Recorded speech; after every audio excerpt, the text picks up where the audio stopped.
The CBS Radio Mister presents...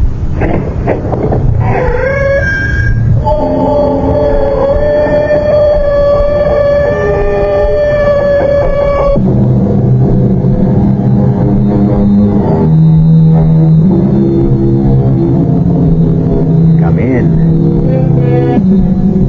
Welcome. I'm E.G. Marshall. And what is your pleasure this time? Let me fill your cup. 2 icy fingers of terror, add equal parts of mystery and suspense, and top with a dash of the unknown. Settle back and sip. We shall consider the wisdom of the ancient Tibetan sage, Aho Chan.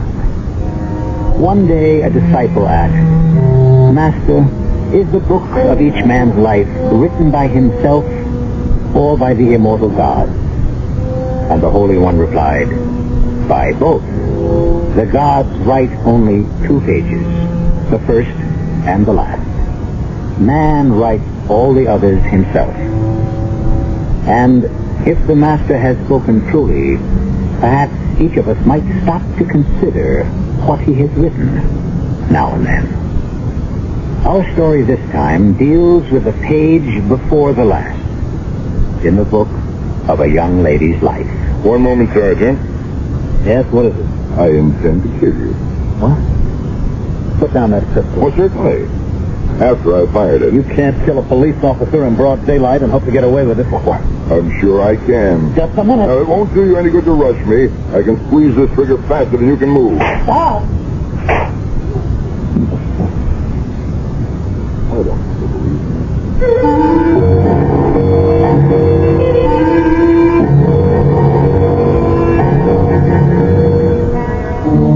Our mystery drama, The Weavers of Death, was written especially for the Mystery Theater by Sam Dan and stars Mandel Kramer.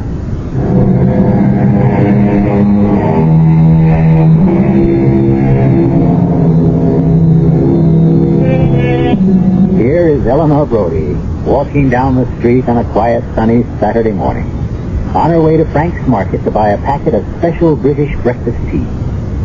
Golden-haired, green-eyed, willowy Eleanor. You'd never take her for 32. She looks at least 10 years younger. But that doesn't matter anymore. She'll never see 33.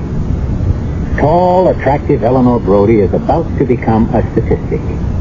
And as Eleanor enters Frank's Market, Frank himself is at the register. Bald and chubby, good-natured Frank. And he's about to become a statistic, too. And, waiting to pay for her purchases, elderly Mrs. Augusta Stuyvesant. Soon she will also be a statistic. Look through the window. A car has just pulled up. A thin, very pale young man steps out. His right hand is in his jacket pocket. He is headed for the store. For lack of a better name, let us call him a maker of statistics. Where's it all going to end, Frank?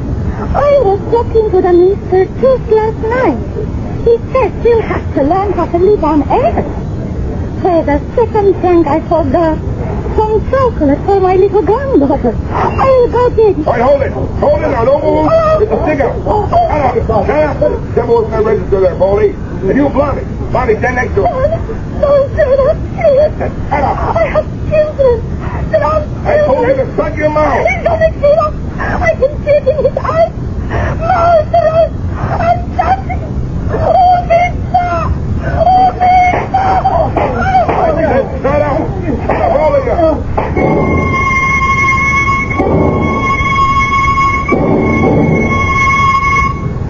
No, we got nothing on it.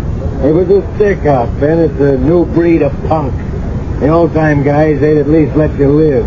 These crumbs, you don't give them the money, they kill you. You do give them the money, they kill you.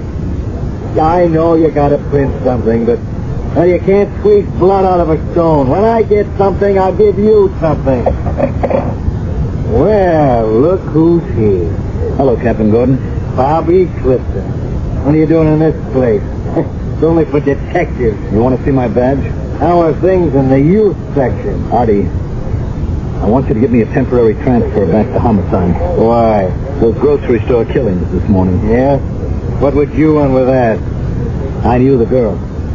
I knew Eleanor Brody. Yeah? We went to school together. It was 10 years ago. We were, well, sort of engaged.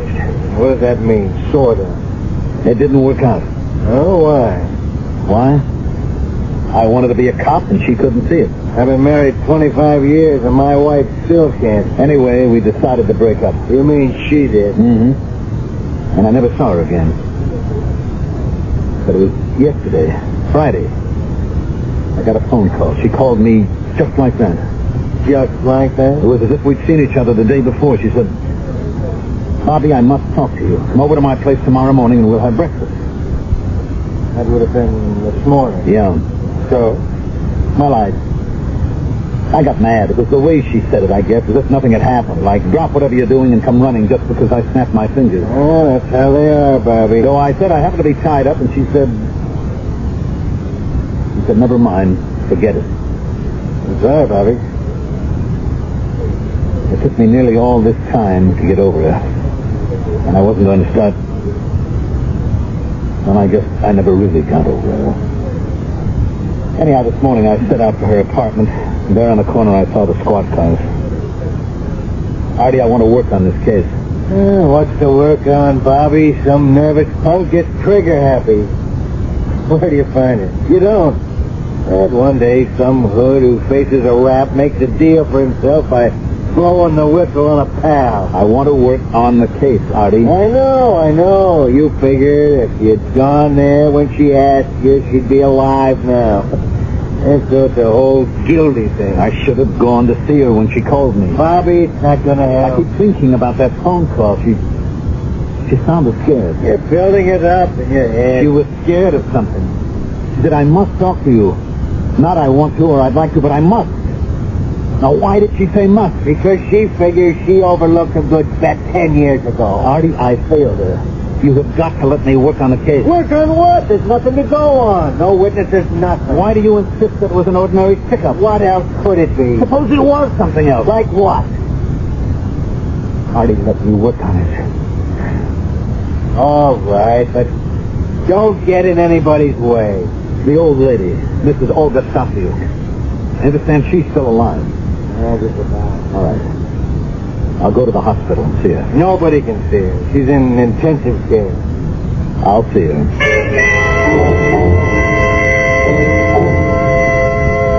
I know, Sergeant, this is important for the police, but the patient can't see anyone.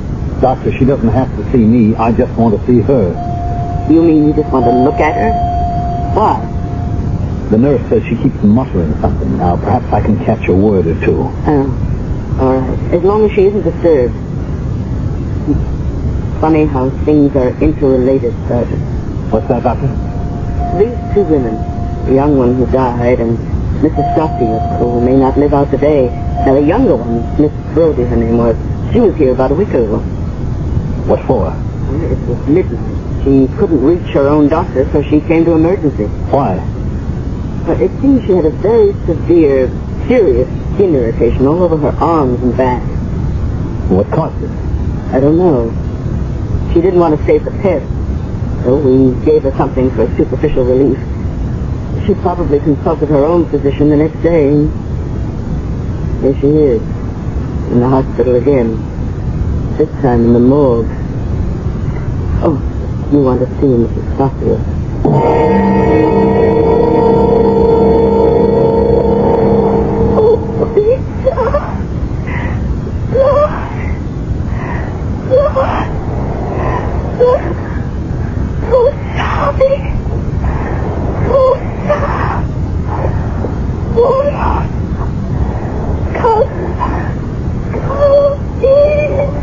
Well, what do you make of that? She seems to be trying to say something. Poor woman. She can't seem to form the word. Maybe not the English word, but the foreign language. It doesn't sound like anything at all to me. Her name is Stasiuk. Olga Stasiuk. Now, it could be Russian or Polish. Doctor, I've got to come back here again with a tape recorder. You better hurry. She's getting weaker.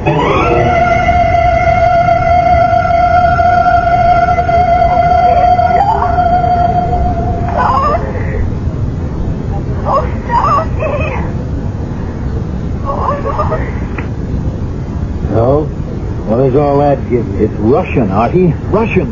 What does that mean? Look, there's an Orthodox church around the corner. Turns out to be her church. The priest says the tape is hard to understand, but he can make out some of it. Well, what's she saying? She's trying to describe a killer. That word, ubita, or something like that, that means assassin, murderer. And he could be an albino. What? She uses the word for pink, a word like rosadi, in connection with eyes and hair. And there's one key word, Calvin, I think. It could either be the killer's name... Well, are there any local punks named Calvin? Or, more likely, it's the Russian word Kalbin or Halbin, which means albino, or a guy with real light-colored hair and eyes. White. That's right, Whitey Barrows. It can't be. Why not?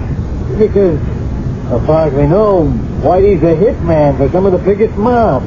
He gets 20, 30 grand a contract. This holdup could have been a contract. Oh, a little grocery store keeper, your ex-girlfriend, this elderly Russian lady, to whom are they worth 20, 30 grand? Look, if it wasn't a contract, what was Whitey doing in on it? You know the terrible thing here?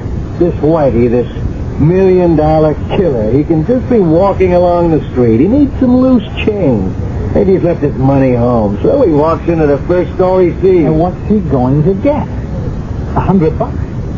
Look at how easy he is to describe.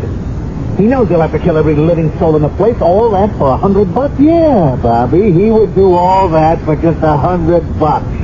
That's what we're dealing with. Yeah, we better pick him up. Eleanor was in trouble. That's why she called me. But you don't know that. Whitey was paid to kill her and to make it look as if she's the accidental victim of an ordinary stickup. He works it that way.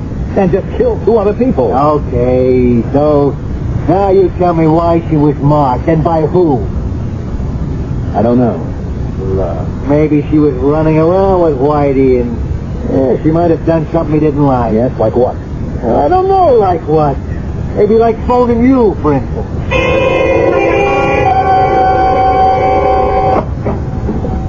Yes? Dora Hastings? Yes. I'm a police detective. May I come in?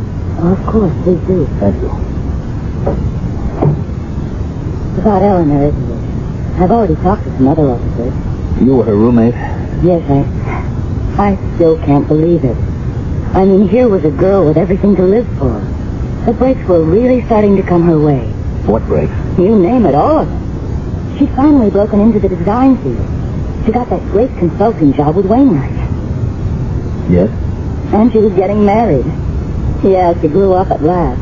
She figured it was time to put out the torch. The torch? Oh, some fellow she'd gone to school with years ago. They had an argument over something or other, and that was it. For years, maybe she thought he might call her, but he didn't. Can you believe a thing like that? Yes. So she settled for the boss's nephew at Wainwright. Can you imagine settle for Lester Crane? Settle for a guy who has either $30 or $40 million? But that's how she put it. She was one of a kind, that girl. Tell me, recently, did she seem upset about anything? Well, yes, I would say so. Can you tell me what it was? I don't know. I asked her and she said it was just nerves. What reason would there be for nerves, as she put it? That's what I could never understand. She was sitting on top of the world, yet she was terrified. Terrified? Pretty strong word. It is. She was terrified. Well, weren't you concerned? I was. But if she made up her mind not to tell you anything, you couldn't shake her. Yes, I know. You know? How would you know that? Oh, I know girls like that. Now, you have no idea what could have caused her to be so frightened. No. Besides, does it matter anymore? She's dead. Try to remember everything you can about her being frightened. Just how bad was it? Do you want to know? Last week, she got up in the middle of the night. She couldn't sleep. She was irritated. Irritated by what? Her body was irritated. What? You know, you can get skin rashes from nervousness and tension. She called for a cab and went right to the hospital. And then? She came back the next morning. She was better. Anyhow, she seemed different. In what way? Quiet. She was quieter. Calmer. Actually, she would keep muttering the same thing. What same thing? I have no idea. It sounded like EL-77. E.L.70. What's that? I can't figure it out. She just keeps saying it the way people do when something bothers Well, them. didn't you ask her what it meant? Well, yes. And she told me right off to forget it. E.L.77. Well, I don't even know if that's right. It just sounded something like that. Well, yesterday she said, there's only one man in the world who can help me. She was going to call this fellow and ask him to come see her. Did she say who? No, I was in the other room when she called him. And I guess he must have turned her down because she said later, it doesn't matter now. And then this morning.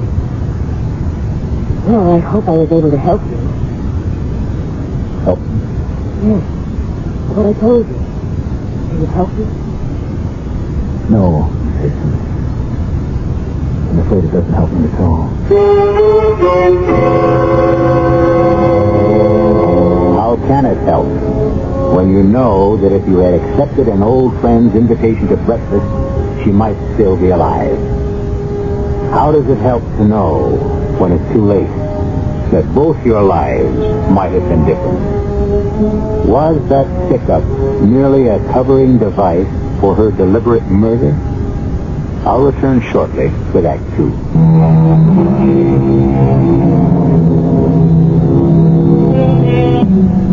The world should turn on love and understanding. Instead, it seems to be spun by vanity and pride. So many people could prevent so many problems. Indeed, could alter the very shape and direction of their lives if they could only talk freely and openly and honestly at the right time. 10 years ago, obviously, Eleanor Brody and Bob Clifton couldn't do it. And today, she has been killed during what appeared to be a grocery store robbery. And he is the detective investigating the case. Sit down, Sergeant. I'm sorry to disturb you at a time like this, Mr. Crane. I understand. You were Miss Brody's fiancée. Yes, I was. Tell me, did she seem to be upset recently? Upset? Why should she be upset? Oh, Sergeant, this is my uncle, James Wainwright. I was told there was a police officer in the house. What can we do for you? I want to ask a few questions. No? Why? Uncle Jim, It should be obvious why. It isn't obvious to me, and besides, I didn't ask you. After all, what is there to ask? She was killed in a holdup, wasn't she? Well, wasn't she? That's right. Unfortunate coincidence. Past life had nothing to do with it. She would have been killed in any event. Therefore, the police have no reason to pry into the affairs of private citizens. Don't you agree, sir? Well, perhaps if it were just a holdup. What do you mean, sir? What else could it have been? A way of covering up her murder? Serious? Oh, yes, I am. And that's why I'm here, to ask some questions. Well, how can we possibly help you? I don't know. Well, if this is a fishing expedition, you've come to the wrong stream. I will answer no questions unless my attorney is present. Uncle Jim, the man is just trying to do his That's job. enough out of you two, Lester. Mr. Wainwright, I'm investigating a murder. I need information on the background of Miss Brody. It's immaterial to me whether I get my answers here or down at headquarters. I don't like your attitude.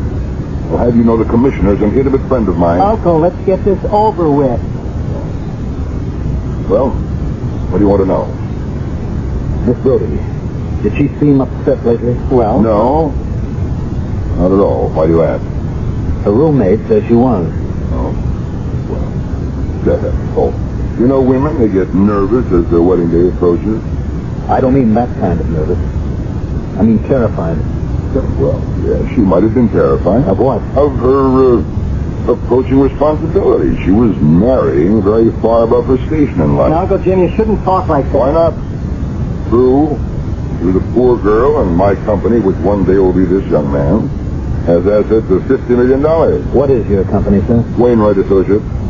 What does Wainwright Associates do? You can't be serious. Oh, I'm sorry. We import textiles, all kinds of textiles from all over the world, Yes? and we sell them to various manufacturers. I see. And Miss Brody's position? She was a designer. We maintain a design service for many of our clients. Well, that should end the inquisition. Tell me, would either of you be aware of a man with a very light complexion, almost no coloring at all? Why do you ask? It's important to our investigation. No, I'm aware of no such person. Mr. Crane? No? I have a question. Yes? My nephew here, Lester Crane, We gave Miss Brody a great many gifts. Are they recoverable? Uncle Jim, how can we talk about that now? These things have to be faceless, sir. Now, Sergeant, what procedure do we follow? It seemed to me that your attorney could advise you. Those gifts were her property. They belong to her estate. Well, I'm thinking in particular of things that belong to Wainwright and Company, some designs and clothes, especially a sweater that's a new model. You'd have to discuss that down at headquarters. Well, sir, if you have no further questions... I have no further questions at this time.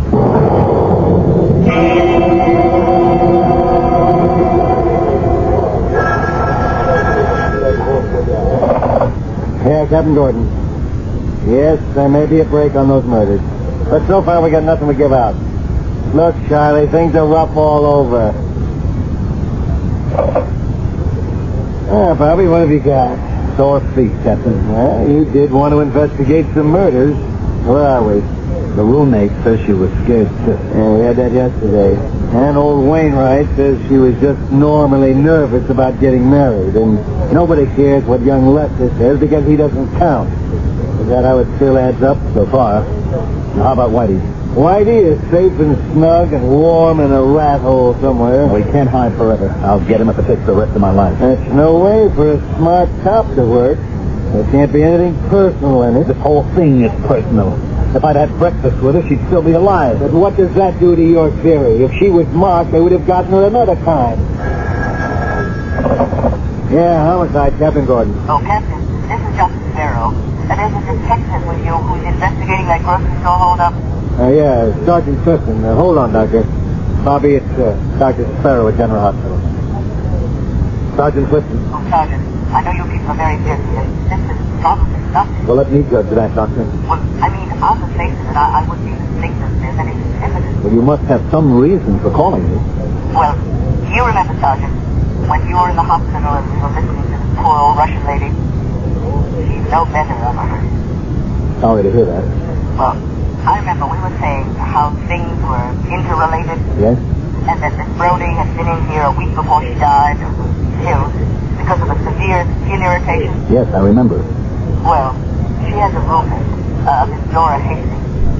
Miss Hastings is here now with the same skin irritation.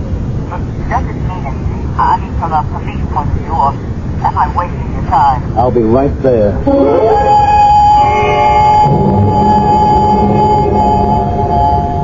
Actually, she came in last night. She's much better now. We treated her. She can go home tomorrow. What caused it, Doctor? Well, it's a sweater. A sweater? Probably the most beautiful sweater I've ever seen. Just brilliant color, lovely design, but... But what? Well, there must be something in the dye. It seems to have a very strong alkali base. It can give a lot of trouble, especially to people with sensitive skin. Hello, Miss Hastings. Oh, am I in trouble with the law? Why should you be in trouble with the law? For taking the sweater. I don't know anything about that. I've been punished enough. Take it back. Put it with all her things. I don't want it. Why don't you tell me about it? I knew something would happen to me. What? I never stole anything in my life. So the first time I weakened. So what did I take? I didn't try to steal any of her jewelry or anything that was really valuable. I just took the sweater. The sweater? Well, who'd look at her, know anything about it? I couldn't resist it. It's so pretty. So look at what happened. My arms. Certain people, and I'm one of them, should never steal. Please, take it back to the apartment. All right, now you decided to take the sweater. I wore it when I went shopping and out to dinner. And then a couple of hours later, I felt as if my whole body were on fire. Say, that's what must have happened to Eleanor the night she had to come here. She'd worn the sweater, too. Are you sure? I'm positive. And where did she get the sweater? She brought it home from the office. It's one she designed. You mind if I take it? Please.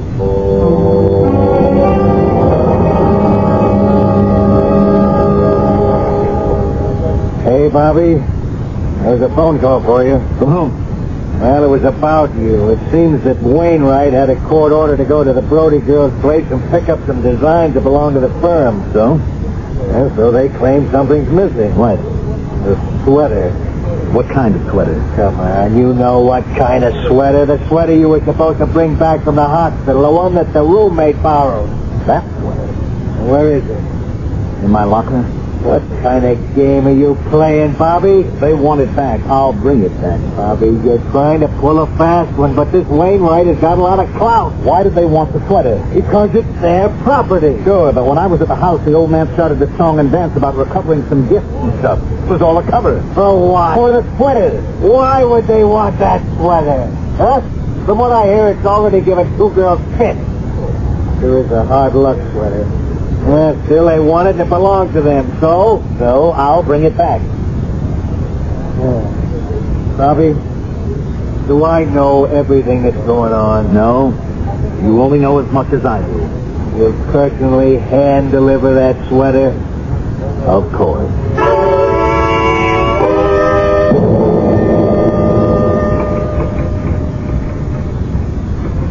Yes? I'd like to see Mr. Lester Crane.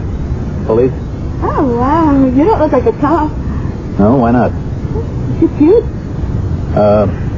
Did you know Eleanor Brody, Miss Carter. Melba Carter. Carter? Oh, sure. We both come here about the same week 9 years ago. We both sat at the same desk. She went up. All the way up. She even got the boss's nephew. Tell me, did she seem nervous lately? Oh, I don't know. I'm sorry to say I was so jealous of her I couldn't really see straight. Poor kid. What good did it do her? Did some man ever come around to see her, a man with a very light complexion? A guy? He? Oh, no. Why would you want to ruin the world's greatest setup? There was a guy on the side. He was kept out of sight. Would you tell Mr. Crane that I'm here, please? Don't you want to ask me any more questions? Maybe later. Thank you, Sergeant. It's a beautiful sweater. I've never seen such brilliant colors and the design. Yes, well, it's... I'm sorry there was this misunderstanding. I had intended to return it on my way to work. It's all right. Look, I want to apologize for my uncle. He lives in a world of his own. I understand. He belongs to another time, another place. Mm-hmm. You were Eleanor's fiancée. What did you say? I'm sorry, I was just thinking out loud. Yes, I was her fiancée, and, well, I owed her so much. You see, because of her, I stood up to my uncle. He was opposed to our getting married. Why? Why? He wouldn't need a reason. He's so contrary. And, well, I always yielded to his judgment, but not this time. Yes. Miss Green, there's an inquiry concerning EL-77. EL-77? And you told me that... EL-77? You told me you'd handle everything there yourself, so I... Place that call on hold, and I'll pick it up very soon. Sergeant, is there anything else you want to know? I have some very important things. No, I have taken up enough of your time. Goodbye, Mr. Crane. EL-77. Once again, a combination of letters and numbers. And what do they mean? One thing is certain. They have the power to make people nervous. First, Eleanor Brody, and now Lester Crane. EL-77. A simple arrangement of innocent-looking letters and numbers. Well, any arrangement of letters and numbers can look innocent. Consider E equals MC squared. I'll be back, hopefully in just a few moments with Act 2.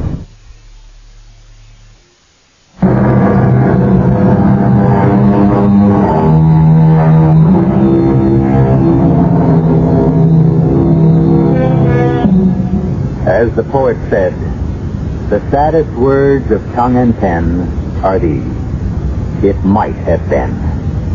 Bob Clifton thinks of what might have been with Eleanor Brody.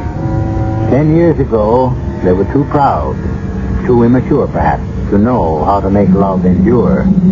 Now the only thing that Bob can do for Eleanor is try to bring her killer to justice. No, Bob. Why not? Because you can get into more trouble than you ever thought existed. Is that all you ever think about, getting into trouble? Besides, it's wrong. Why? Why is it wrong? Because, Bobby, you propose to use a human decoy. That girl can be killed. How? If we have it staked out, all we want him to do is show himself, then we bag him. On what charge? He's been identified as the killer in the grocery store holdup. How? And by whom? The old lady died last night. What God, are there delirious mumblings on a tape recorder? Come on. A smart lawyer could kill it. He's got to do more than just show himself. He has to come after her. We have to prove intent to murder. What do you want? The smoking pistol? By then it's too late. Not the smoking pistol, but the pistol. He has to be caught in the act of trying to gun her down. And that's cutting it too close. Not if we have him covered. It's too risky. Too much can go wrong. It's the only way. Bobby, I don't want to hear any more about it.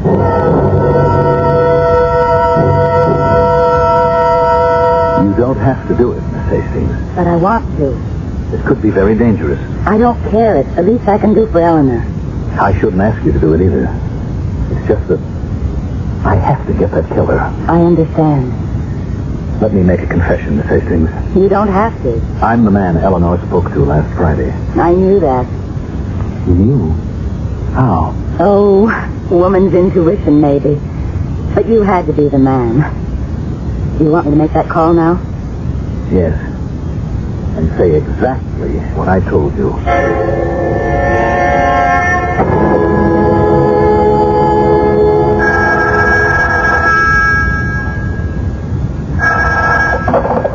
Hello?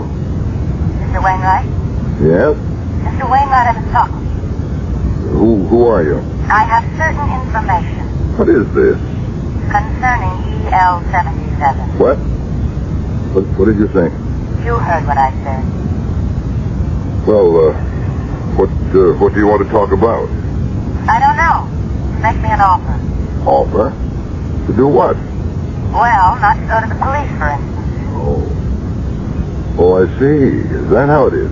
Yes, that's how it is. Well, let me think about it. You don't have any time. I'm leaving the country tonight. I'd like to travel first class, if you know what I mean. See you in an hour, Could you make that 2 hours? but no longer. And, the address? 18 Stevens Court. Sounds familiar. It should. I'm her roommate.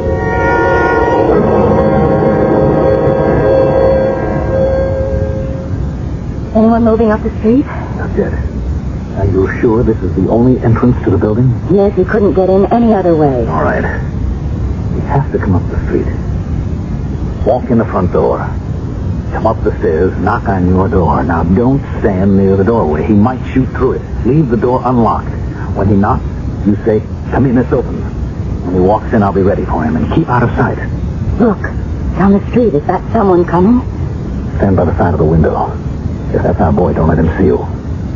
I know Mr. Wainwright. It isn't him. No, it wouldn't be Mr. Wainwright. It would be an employee of his. Can't see too well in this dark, but I'm sure that it's It's who? the man who killed Eleanor. So quiet. You can almost hear his footsteps. Wait. There are men getting out of those cars. Look. Hold it, Whitey!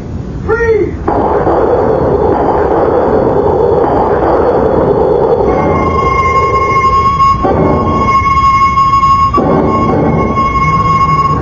Artie, what are you doing here? What am I doing here? I had the place staked out. Why? To save your neck. I knew you'd try to get Whitey to show himself. I wasn't going to let him come up to the apartment. But you killed him. How can we tie him to Wainwright? Bobby, it was the only thing we could do. Well, hello. Oh, you're the cop who called on Mr. Crane, the cute one. Is everything squared away? Yes, I guess so. I was headed for your office. Oh, so am I. But maybe you could do something for me. Well, why not? This is a package of some papers that we found in Miss Brody's apartment. Now, some of them look like business things, and we want to return them to the company. Could you save me the trip? Okay. It's a nice day for walks, though, isn't it? I don't even know if they're important, but I figured perhaps...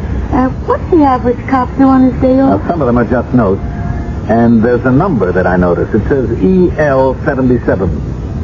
What does EL-77 mean? Oh, it's a lot number. A lot? Yeah, it would mean the European lot EL, and the number 77 means 7.7 million yards. That's quite a number of yards. Yeah, pretty good size, even for us. It's a hush-hush thing. What do you mean? I don't know. The only people who know anything about it are Lester Crane and the old man. Well, where is it? Where? The warehouse, I guess.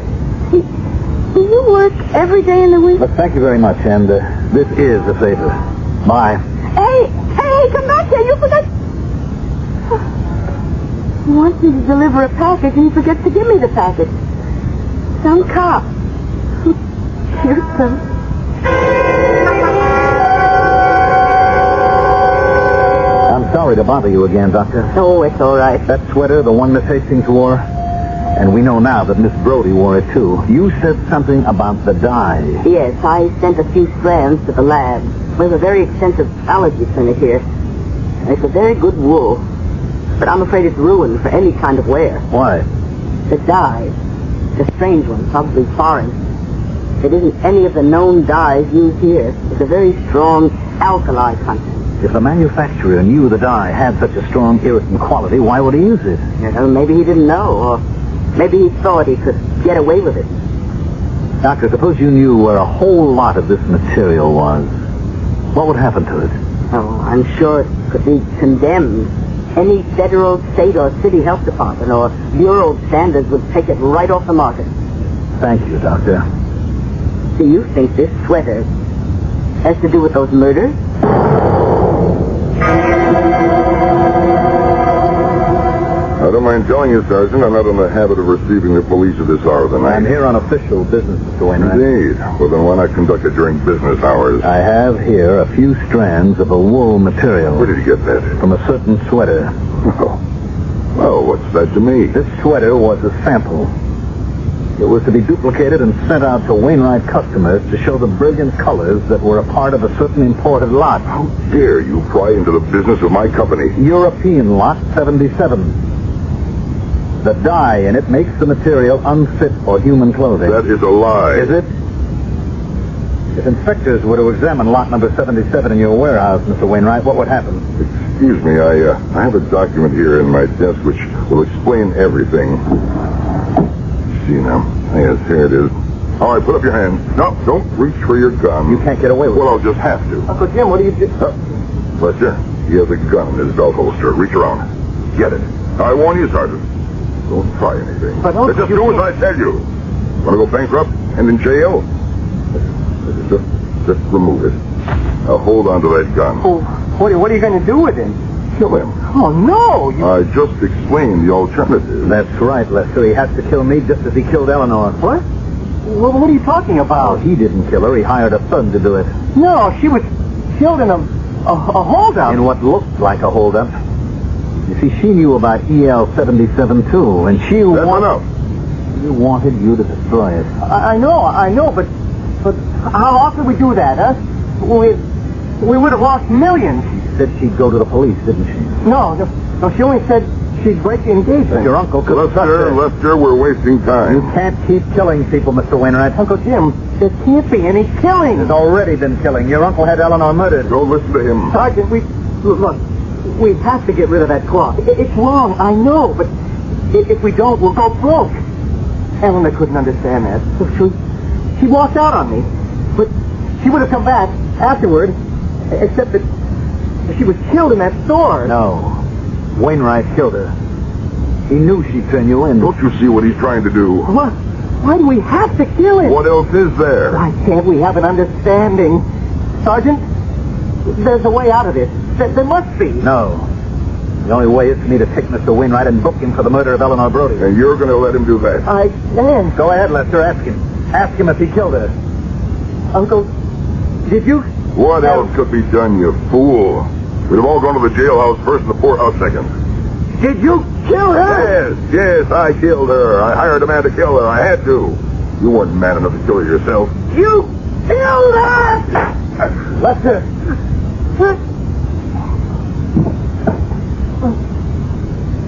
My uncle?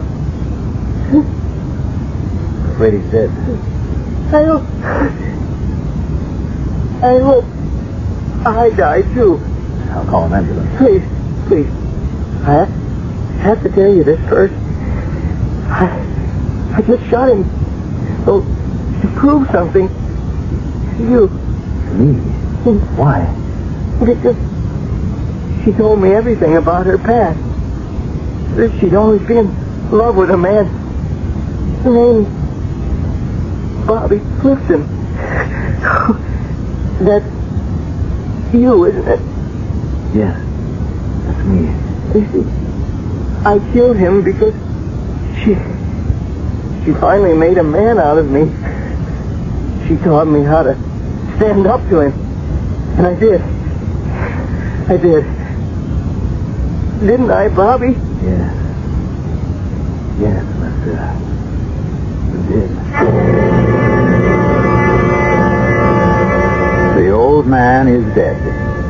The nephew recovered. Lot EL-77 was destroyed.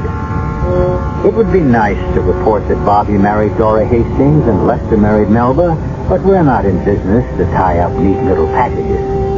All we have done is open up the book of someone's life, glanced at a page, and returned it to the shelf, as I shall be returned to you in just a few moments.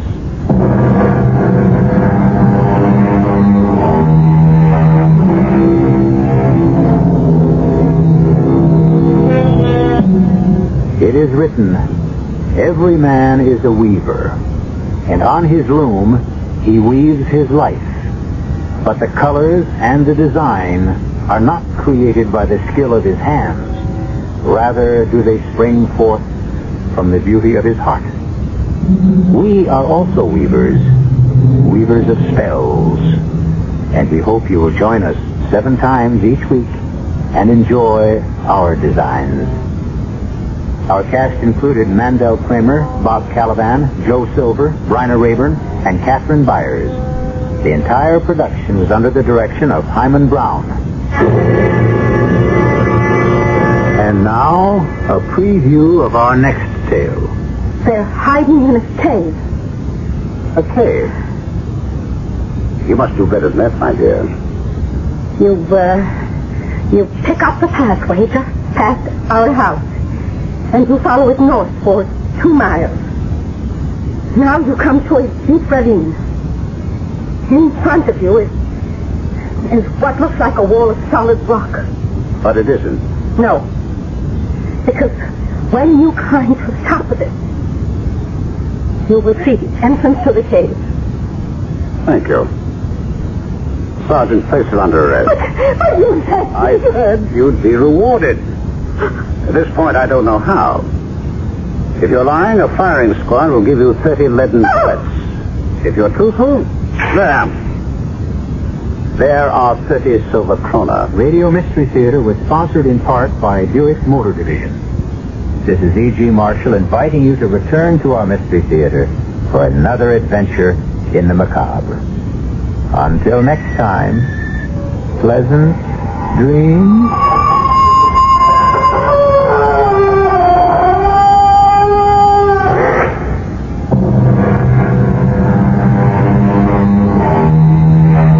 Mystery Theater comes to you from CBS Radio and Radio 80. CBS Radio Mystery Theater presents...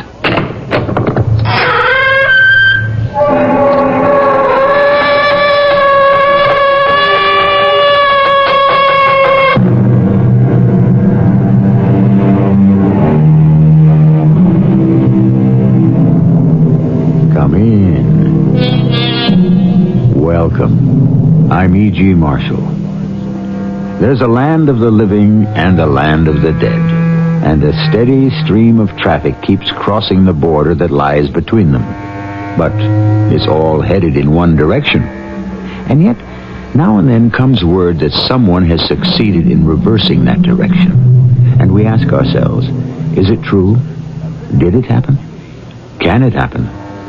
There are those who insist we can never know, and others who believe we are about to find out. Come back, Perry. Come back. Why? What have you got to offer me? I'll double your salary.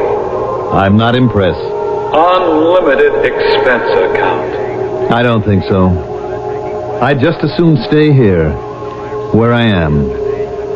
I'm just as happy being dead.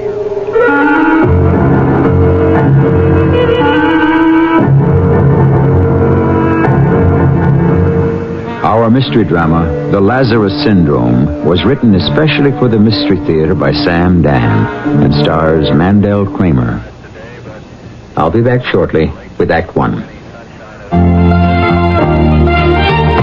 When you're traveling across the country, there's a sign you're gonna see.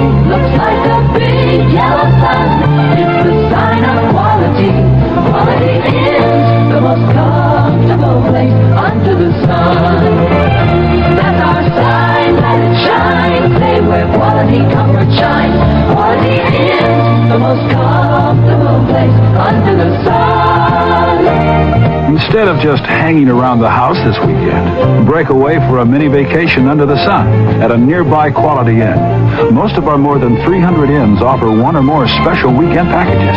You'll find plans for ski lovers, sun lovers, comfort lovers, fun lovers at very special prices. See your travel agent or call Quality Inns toll-free and break away for a weekend under the sun. Quality is the most comfortable place under the sun. Quality is.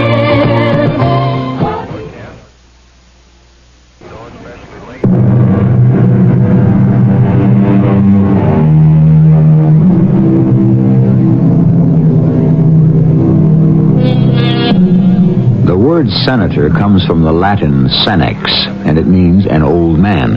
The idea being that the elderly possess the experience and the wisdom to rule. Therefore, if you were old, you were worthy of respect, and being old is the best thing that could happen to you.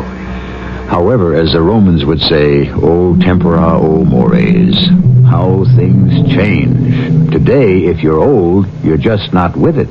And being old is the worst thing that can happen to you. Youth is what counts. But what's to be done? You have to grow older. That is, if you want to live. May I come in, Mr. Marston? Mrs. Flume. Why, of course. Oh, thank you. I would have had Miss Connor ask if I could see you, but she's on her coffee break, so I thought I'd just pop in. Well, that's quite all right. Well, what's new, Mrs. Flume? Well, I've been fired. What did you say? I've been fired. After 31 years, I've been fired. But that's him. Who fired you? Mr. Davis. Davis? The office manager, the new one. Why? I don't know. He asked me to come into his office. And then he said to me, Mrs. Flume, the company is dispensing with your services. But he's not supposed to do that. Well, Mr. Marston, his job is to hire and fire people. But he's not supposed to fire you.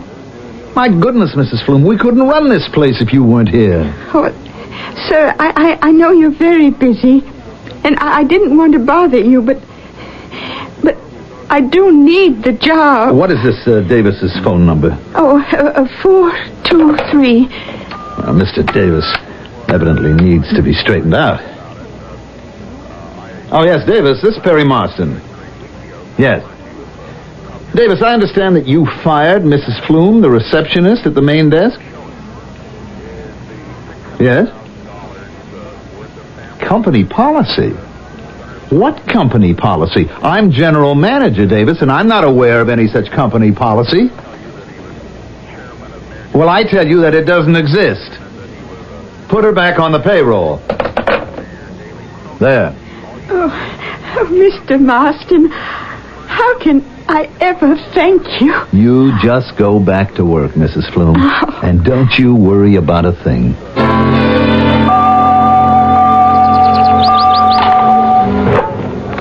Out! Yeah. Okay. Ready? Ready?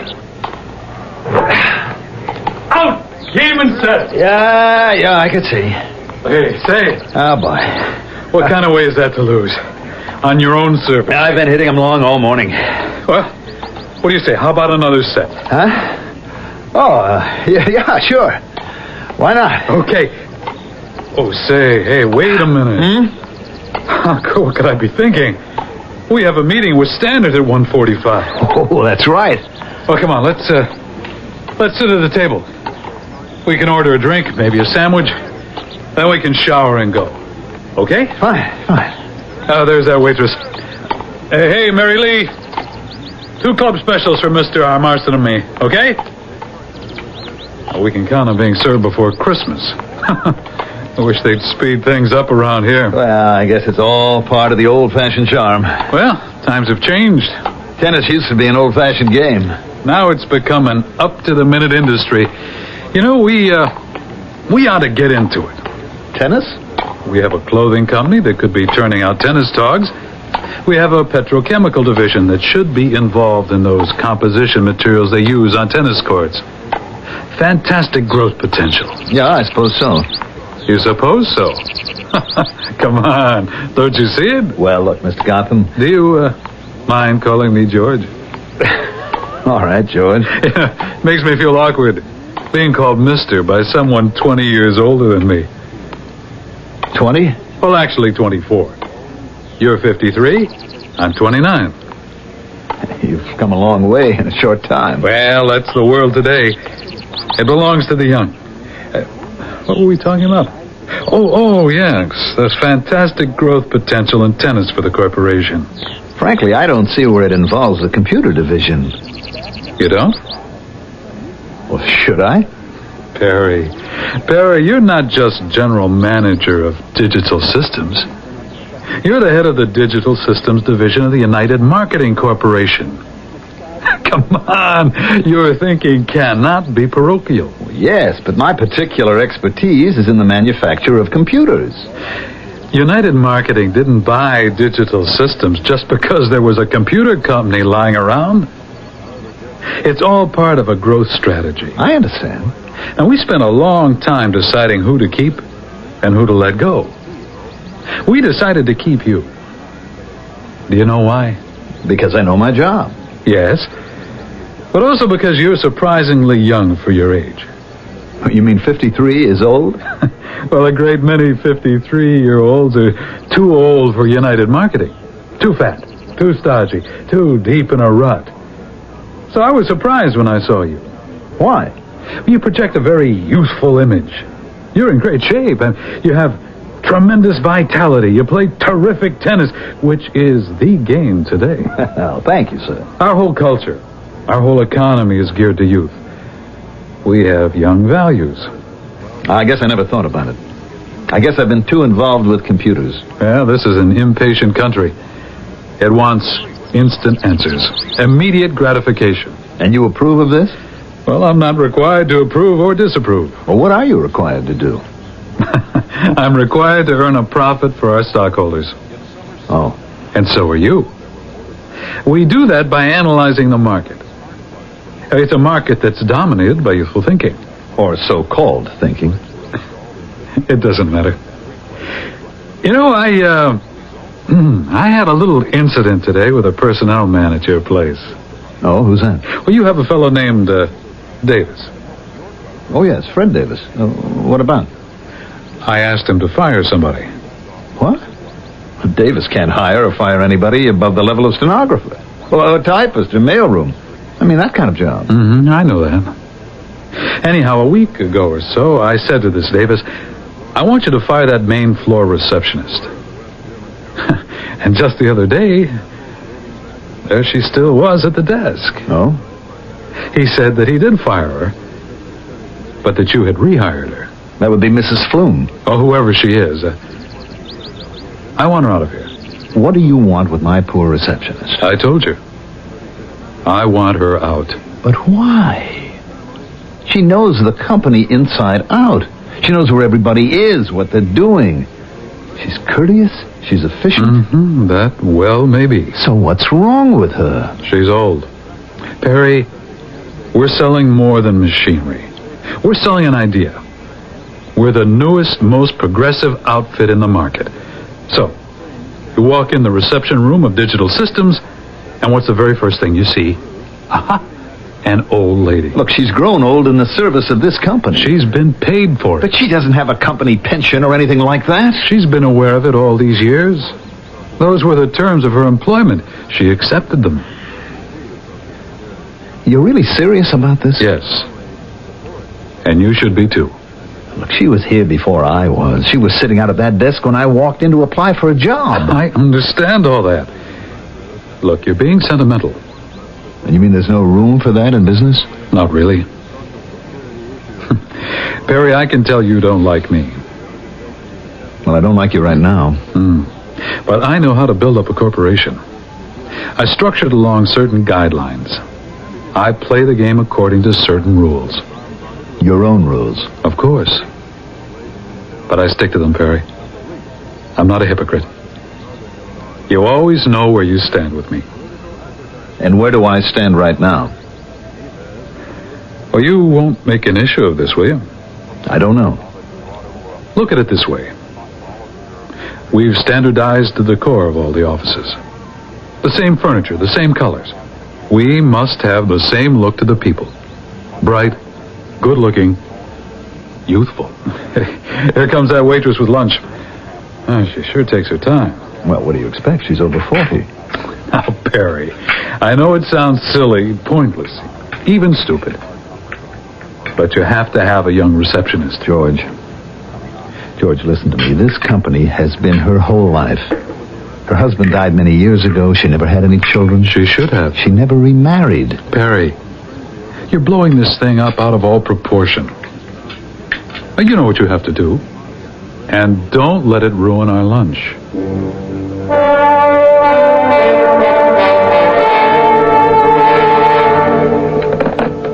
Miss Connor, this note you left on my desk, the one about Mrs. Flume.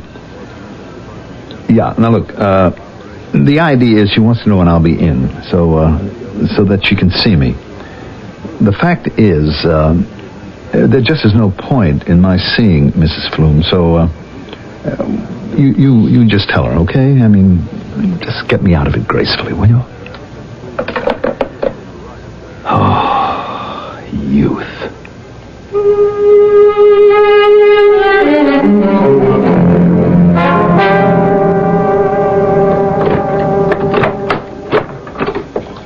Hi, Abigail, darling. Hi. How do you feel? I feel like having a drink. The doctor says you can have one before dinner every night. Well, I've been looking forward to it all day. It's one of the advantages of having a heart condition. Sometimes. I do not have a heart condition. You were told to watch yourself. We should all watch ourselves. I heard a story about you. I wonder if it's true. No? Because if it is, I shall be very angry. Yes, dear? I understand you've been going to the club every day this week. Of course, that's why we're members. Mm-hmm. And you've been playing tennis every day. Well, naturally, it's a tennis club. Singles? Well... Oh, Perry, the doctor said you have to cut down. I'm not an invalid. Well, nobody said you were. Well, then what's this all about? Dr. Gordon said it would be a good idea if you eased up a bit. You're not getting younger. You happen to be under some very grueling tension. Everything is under control. Perry, you're talking to me. The doctor says the way things are going, you're a good candidate for a cardiac episode, which is another name for a heart attack. I have never had that kind of problem in my life. And hopefully you never will. Dr. Gordon laid down a set of rules. You're playing 2 and 3 sets at lunchtime. Singles. Hard, tough matches. With George Gotham? Oh, Perry, he's half your age. Well... Pick it up. It's for you. How do you know? It's exactly 6:30. I told her you'd be home. You told who? This very nice elderly lady. She's your receptionist, Mrs. Flume. She wants to talk to you. I know. Abigail, please, tell her I'm not home. She said it's very important. I understand, but just tell her I'm not home. You want me to lie to her? Tell her I had to fly to Chicago. I'm not going to tell her anything. Somebody has to answer the phone. No, I don't have to. It isn't for her. Abigail, I just want you to do me this favor. Now, please get me off the hook. Oh, there's a hook? What kind? Oh, it's nothing. Then talk to her. All right, I will. Hello? Hello? No one on the line. I guess she thought there was no one home. But she'll call again. What's it about? I don't want to discuss it. It's not important. Well, then why is your face flushed? Who says it is? I'm looking at you. Let me feel your pulse. Oh, Abigail, stop now. But this is what Dr. Gordon said to look out for. Do you have any pain? I am all right. I am perfectly all right. Well, why are you breathing so hard? Look, if you'll just let me sit down for 1 minute, I'll be fine. I'll be perfectly fine. Maybe he will, maybe he won't. But he's not alone, is he? There are so many of him in our society. The cool, efficient men of affairs. Capable, competent, seemingly without nerves. But that's all on the outside. As you know, it is the purpose of the second act to peel away some of the protective layers and examine what lies within, which we shall do shortly.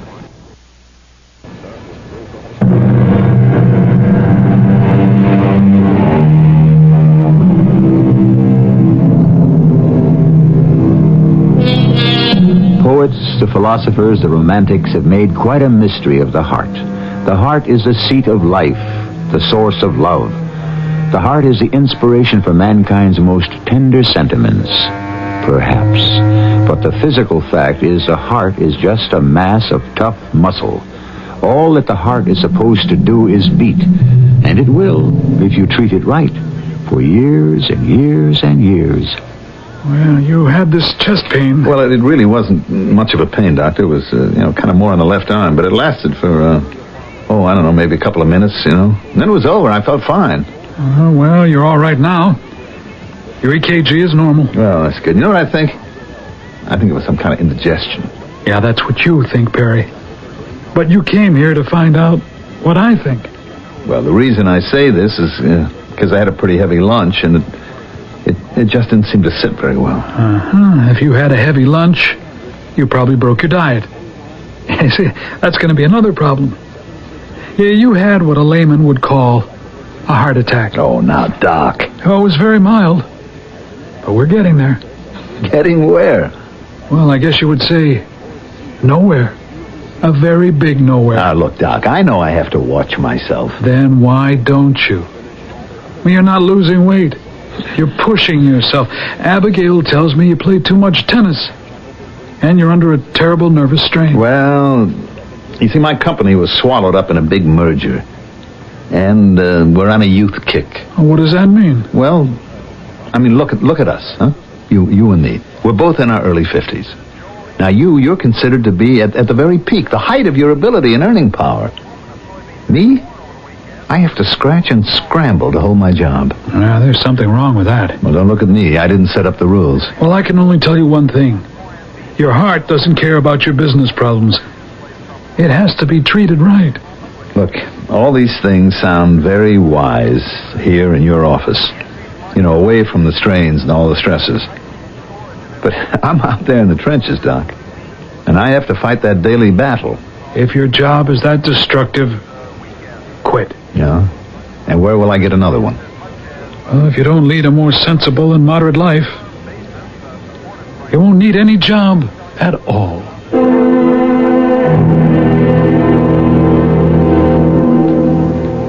Say, Perry, have you got a minute? Sure. Come in. Sit down. Look, are you free tomorrow for lunch? Well, tomorrow's Saturday. Gee, I don't know if Abigail has us down for anything. I don't think so. But I guess I better be free, huh? Say, you make me sound like Simon Legree. You have a lot in common. Our petrochemical division has come up with this tennis court surface. An outfit called Worldwide Resorts is building one hotel after another with lots of courts. Now, we have a chance for some real sales. Mm-hmm. Now, where do I come in? Worldwide Resorts is two brothers, Tom and Harry Hickman. They're both tennis nuts. So I arranged a match. The two of us against the two of them at the club. Oh. Well, the idea is to show them we just don't sell tennis courts. I mean, we're tennis bugs ourselves. We give it that real love and affection. Okay. Yeah, but I hope this heat wave breaks, that's all. Come on, Perry. You mean you're going to let a little hot weather bother you? You must be getting old.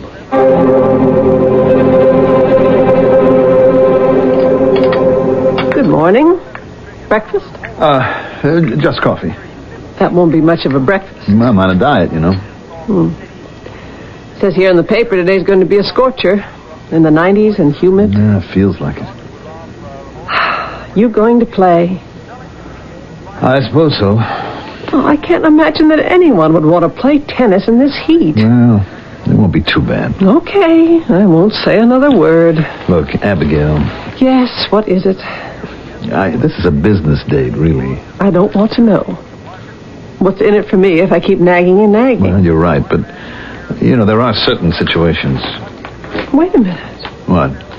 Oh, no. What's the matter? What's wrong? Oh, that poor old lady. Who? Mrs. Flume, your receptionist. What's wrong with Mrs. Flume? I can't believe what I'm reading here in the morning paper. She's dead. She's dead? Mrs. Abigail Flume, age 67, widow of the late Walter Flume, died last night of what police say was a massive overdose of sleeping pills. Oh. Mrs. Flume lived in a furnished room at 7 Tell Street. Her landlady says Mrs. Flume was severely depressed by the loss of her job with digital systems. Mrs. Flume leaves no survivors. She was 67. Yeah. Summation of a lifetime. She leaves no survivors. How lonely she must have been. How well did you know her, Perry? Oh, well, she was just a receptionist. Oh, but for such a long time. Didn't you ever get to, have a talk? Well, no, I mean,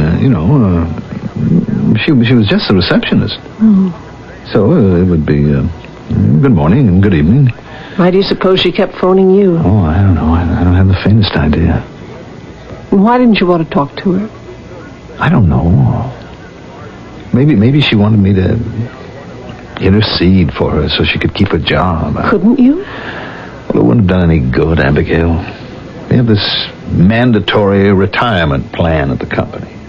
I didn't know you had a retirement plan at the company. Well, we're talking about it. Oh, poor woman. Well, I mean, what could she expect? Perry. I mean, nobody asked her to make the company her whole life.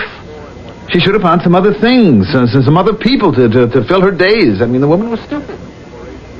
She's dead. Well, does that endow her with some kind of nobility? Well, why are you so angry? I'm not angry. I'm not. I have to make a phone call. Well, who are you calling?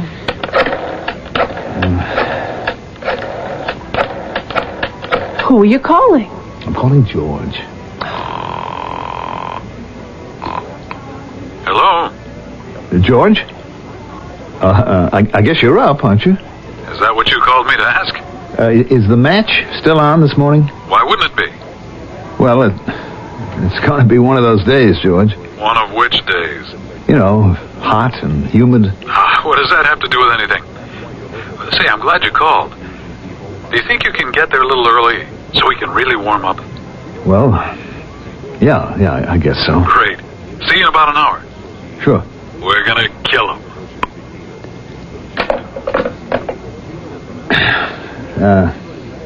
Maybe I'll have another cup of coffee.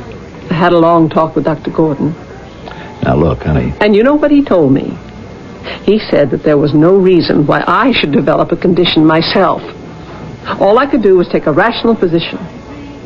On a day like this, you have no business doing anything but relaxing. Honey, I just don't want to argue about it. Darling, we're never going to argue about anything. This thing is complicated, Abigail. I just have to come to grips with it. But timing is going to be essential. That sounds very logical, but what does it mean? All right, now listen.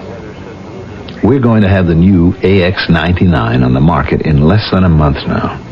Now, that's my baby, and everybody knows it. We're going to set fantastic sales records. Then my position will really be secure. You mean it isn't secure now? Well, when you work for a large corporation, your position can never be secure. But didn't you just say that with this new AX99 that your position would be really secure? Well, these things are relative. Oh, I understand. Well, I'm glad you do. I understand that sooner or later one thing is bound to happen. You're going to be fired. That's one of the rules of the game. Except it isn't a game. It wasn't a game for poor Mrs. Flume. It's getting late. Is there gas in the station wagon? Oh, Perry, don't go. I thought you said that we were never going to argue anymore.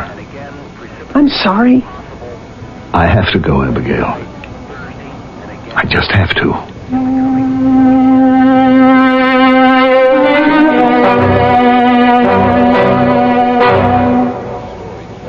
Hey, great. Bright and early. Come on, let's hit a few. Okay. Oh, listen. Did you see the paper this morning? About that lady, Mrs. Flume? Yeah.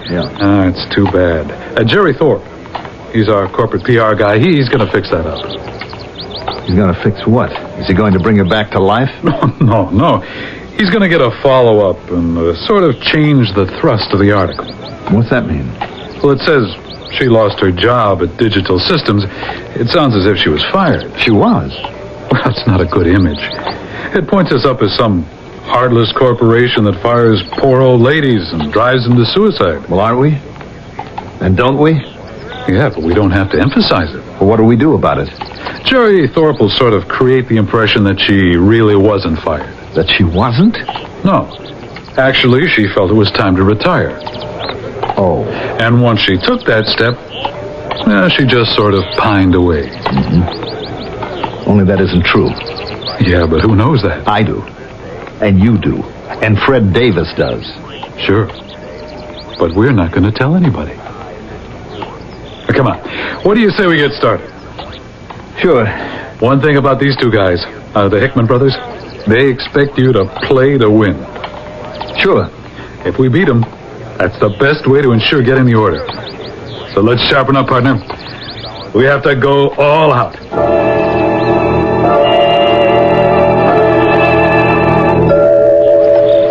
Hey, that's doing it. That's moving around the court. Say, let me hit a few to your deep backhand. Yeah. Be here any minute. Hey, you want to bang in a couple of serves? Yeah. All right. Okay, go ahead. I'm ready. Okay. Hey, Perry, what's the matter? Hey, is something wrong? Hey, you want a drink of water? Oh. Hey, Perry. Oh. Perry. Hey, for crying out loud. Hey, somebody get a doctor. Perry, what is it? Chest. I can't. It's my heart. I don't have an attack. Hey, Perry, you can't do that. Somebody get Rogers out here. He knows that CPR stuff. Get an ambulance. I don't want to die. What is it, Perry? What is it? Did you hear me? I don't want to die. Somebody help me. This pain, I can't take it. Do something. Somebody do something.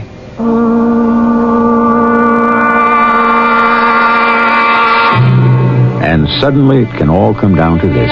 No matter how rich, how smart, how powerful, how important you may be, something inside you, a little tube, or muscle, or nerve, strains, breaks, or just doesn't function. And you're on that frontier. You're on the border between life and death.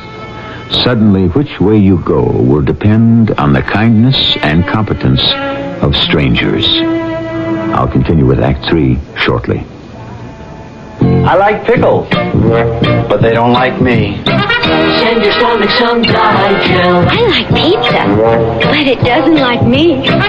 Send your stomach some Digel. Digel's special combination of antacid and anti-gas ingredients gives you fast, gentle relief from acid indigestion, heartburn, and gas in just minutes. I like hot dogs, but they don't like me. Send your stomach some Digel. For occasional use only as directed.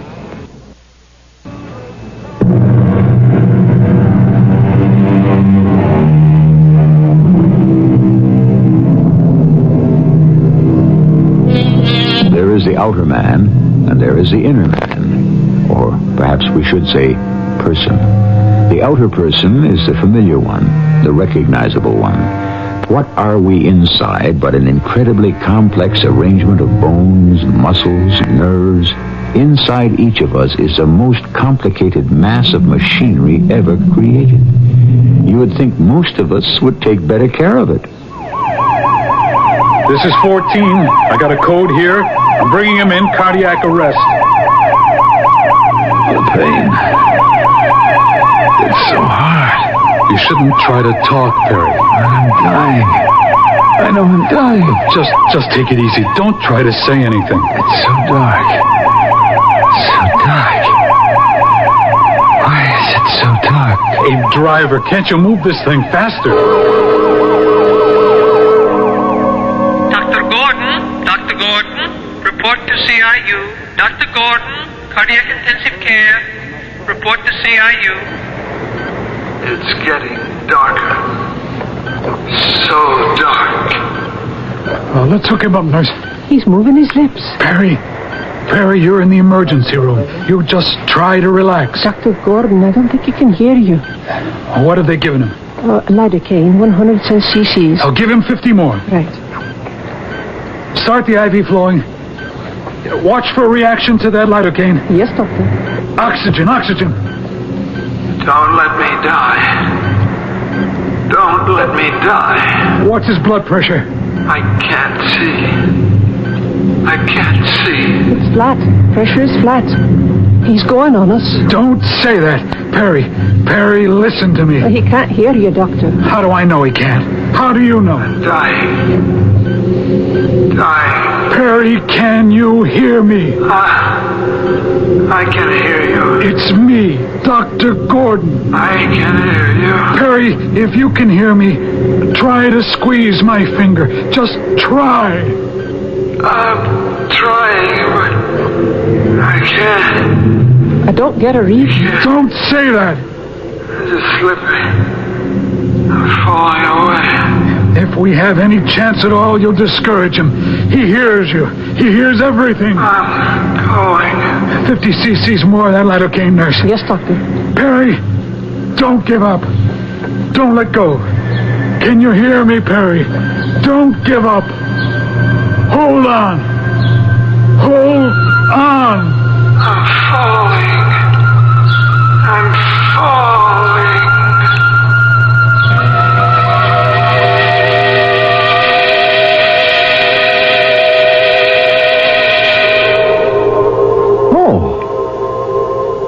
What happened? What happened to the pain? I feel marvelous. Doctor, I feel marvelous. Hello, Mr. Marston. Mrs. Flume. Yes. But you're dead. Of course. And so are you. I'm dead? But look around you. Did you ever see anything so beautiful back on Earth? Earth? The other world. No. I never did. Oh, such colors. Such glorious colors. And peaceful. How peaceful everything is. Yes. Such a wonderful feeling. I feel I want to make you welcome. Welcome, Mr. Marston. Oh, I want to stay here. Oh, you will. You will. I want to be part of this. What a feeling it is. Just joy. Just love. Yes. Everyone who loves you is here. Mrs. Flume, forgive me, please, for not helping you. I don't remember that. But I do. And soon you won't either. I should have helped you keep your job. It doesn't matter. Whatever we did before doesn't matter now. But all that matters is love. Yes, love. I feel so much love. Those of us who loved each other before still love each other here forever. Oh, I loved you so much. You loved me, Mrs. Flume? Oh, yes. Yes. I never knew that. I loved you because you cared about me. Please, Mrs. Flume. Every day would start for me when you said, "Good morning, Mrs. Flume," with that smile and that sparkle in your eye. Please. It would begin beautifully and end beautifully when you would say, "Good evening, Mrs. Flume." Oh, you cared. They weren't just empty words of meaningless greetings. I feel so badly. Oh, you can't feel bad. Not here. Here you can only feel at peace. You can only know joy. I could have saved you. I didn't. But you paid for it with worry and sorrow. It broke your heart. That's what happened to you. Your heart just broke. Yes. They don't understand these things down there. They call it cardiac arrest and so many other names. But what happens is that the heart just breaks. Yes. It just breaks. But here, it's mended. Everything is mended. Welcome. Oh, welcome, Perry. Mother. Mother. Yes, Perry. Yes, child. Mother, you look so beautiful. Oh, Perry, you became such a handsome man. I always knew you would. Mother, we'll never be separated again. Of course not, child. Dad? Dad, is that you? Yes, Perry. Yes, son. Dad, I never even knew you down there. I never really knew you either. You were killed in the war. Was I? I don't remember. Yes, Dad. It was such a long time ago. Well, we have so much to talk about. We have forever, son. It's so good to see you. It's so good to be here with you. Will Abigail be here? Will my wife come here too? Oh, yes. One day. Then it will be complete. What have I done to deserve this? You've been a good, kind human being. Well, I tried to be. I tried. Give him the lidocaine right now. Who's that? I'm getting a pulse. Who's that? Mother? Mother, where are you? I'm here, Perry. Here. Mother, something is pulling me away. I'm being pulled away. Getting a stronger pulse. Mother? Dad? Mrs. Flume? Hold on to me. I'm being pulled away. See? He's trying to talk. It's a miracle. He's coming back. I don't want to come back. I want to stay here. See? We didn't really lose him. I don't want to come back. Mother, where are you? Dad? Where are the colors? And the music? And the warm, glorious feeling? Where is it? Where is it? More oxygen, that's it. He's coming around. He's coming around.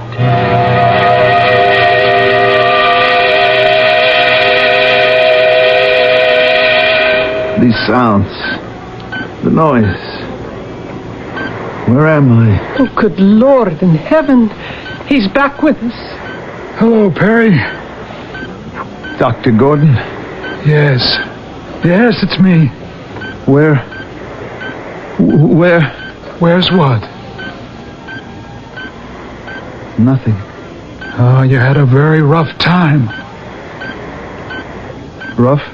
I know it's hard to talk. You must be very sore. You had an oxygen mask over your face. You had an airway going down your throat. We had to pin down your tongue. My left side hurts. I know. But you're going to be better. Will I? Oh, yes. You're improving every second. You need lots of rest, starting right now. Lots of rest.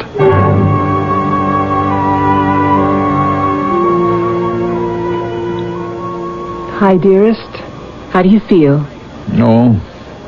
Pretty good. George Gotham was here. Was he? Wants to know when you're coming back. Mm-hmm.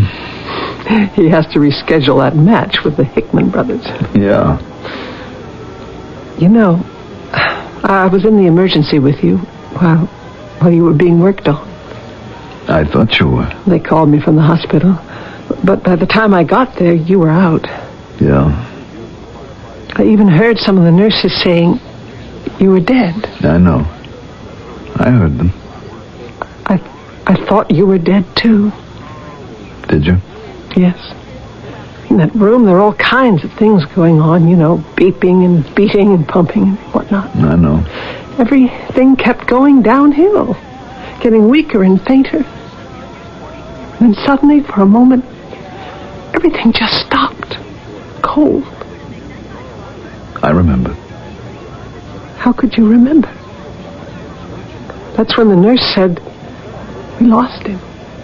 Oh, but Dr. Gordon, he just kept working. I don't know, injecting, massaging. I could really see. And I had the funniest feeling. Ask me what it was. What was it?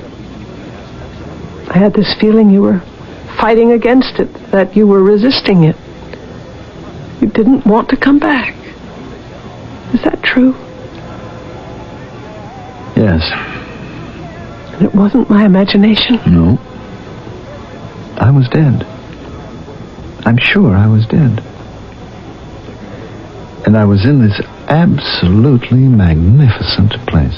What sort of place? How do you picture heaven? Oh, just a glorious... I don't know. And I met my mother and my father and Mrs. Flume. I'll tell this to you, Abigail, but to no one else. I was really dead. Dead? I was dead. You have to believe me. You may have thought you were dead. No. I don't say a thing like that lightly. I was dead. Try to believe me. All right, I'll try. And for some reason, I came back. What reason? Maybe I was sent back. Sent back? Why? I went to a place where it was all love.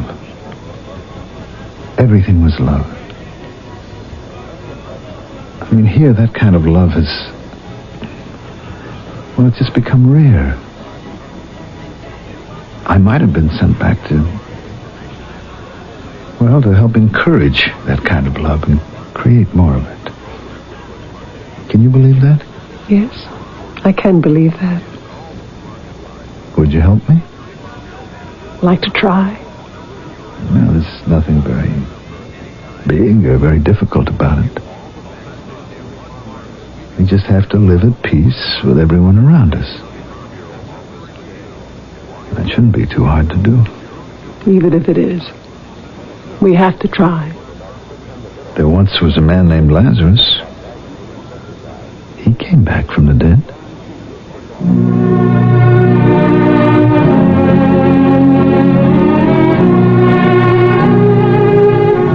Yes, and he may not have been the only one. More and more, doctors, nurses encounter situations where patients are actually clinically, legally, medically dead.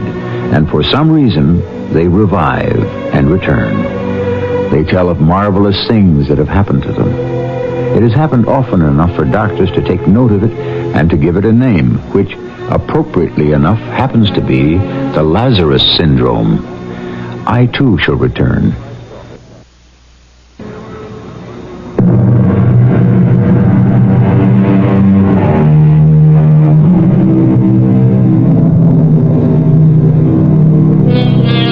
What is life and what is death?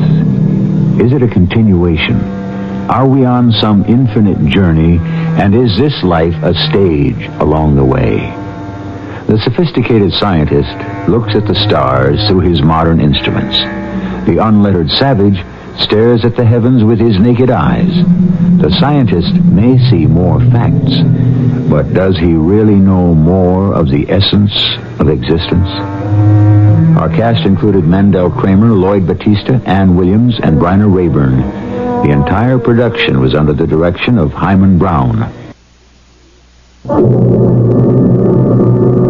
And now, a preview of our next tale. The chairman of the board has issued his summons, and I don't want to keep His Majesty waiting. Oh, good morning, Ken. Morning, Steve. How's it going? It's been better. How's the fishing? It's been worse. How's Carolyn? Oh, she's just great. And Edna? Can't complain. How are the kids? Kids? Janie is engaged, and Bobby's entering law school in September. My godson's going to be a lawyer. He says he has dreams of the Supreme Court. When the time comes, we could pull a string or two for him. I thought you were on vacation. I am. And what are you doing here? I came back because I have something to say to you. You could have said it on the phone. It wouldn't sound good on the phone. What wouldn't sound good on the phone? You're fired. Radio Mystery Theater was sponsored in part by ARM, Allergy Relief Medicine. This is E.G. Marshall inviting you to return to our Mystery Theater for another adventure in the macabre. Until next time, pleasant dreams.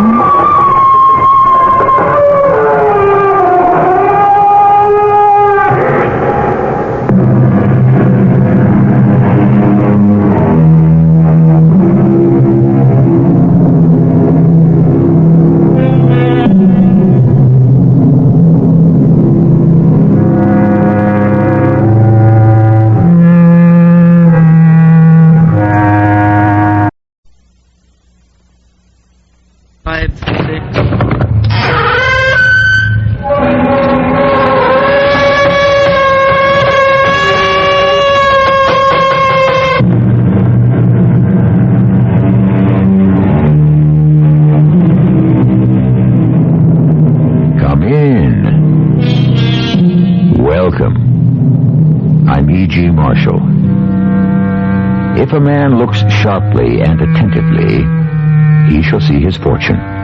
For though fortune is blind, she is not invisible.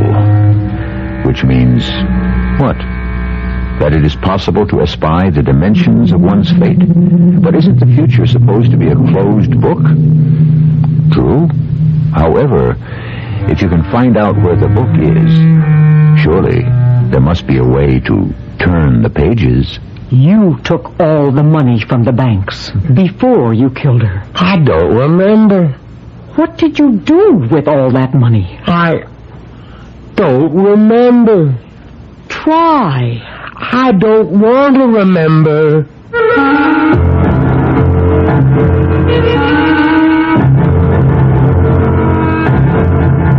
Our mystery drama, To Be a Rose, was written especially for the Mystery Theater by Sam Dan and stars Leon Janney. Yes, sir.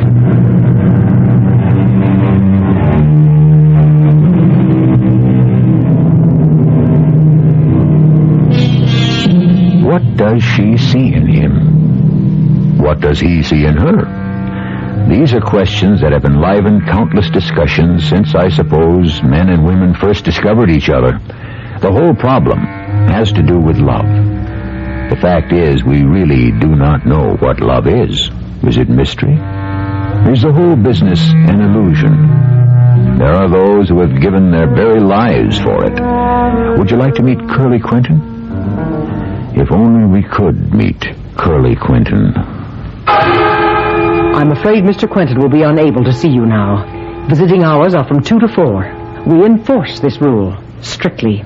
We make no exceptions for anybody.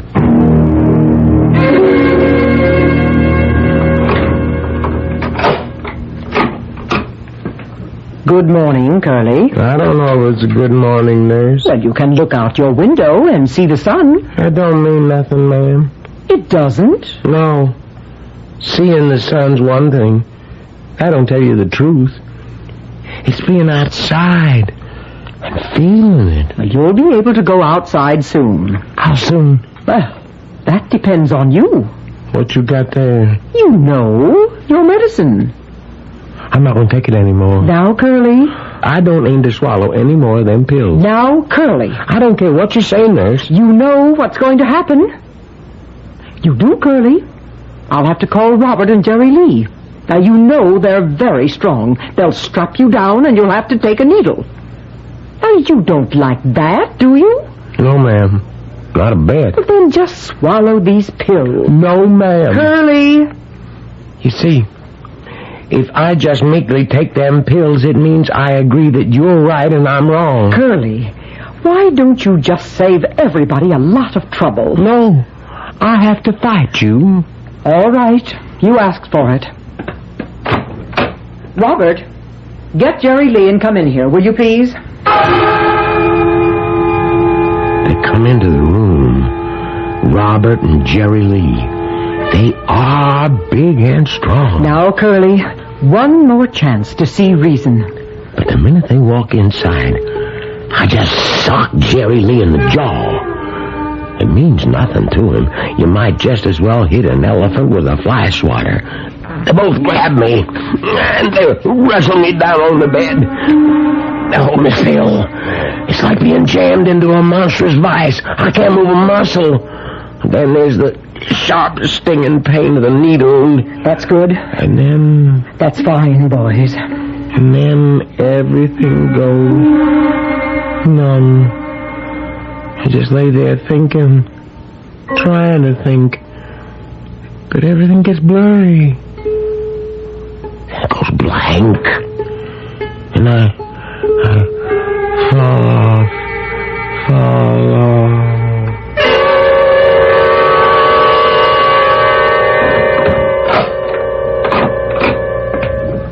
Curly, are you awake? Yes, nurse. You got a visitor. A visitor? It has to be Pammy Sue. Pammy Sue. No, Curly, you know it can't possibly be Pammy Sue. She found out. She found out where I am. And now that she knows nothing in this world or the next could keep her away. Curly, it isn't Pammy Sue. Well, then it's Jackie Thorpe. You see, Pammy's still on the road. And Jackie... It's your mother. My mother? Mama? Do you want to see your mother? Mama, oh Lord. It's Mama. Everything's going to be all right now. Mama's going to make everything all right. Oh, how I prayed for Mama to come.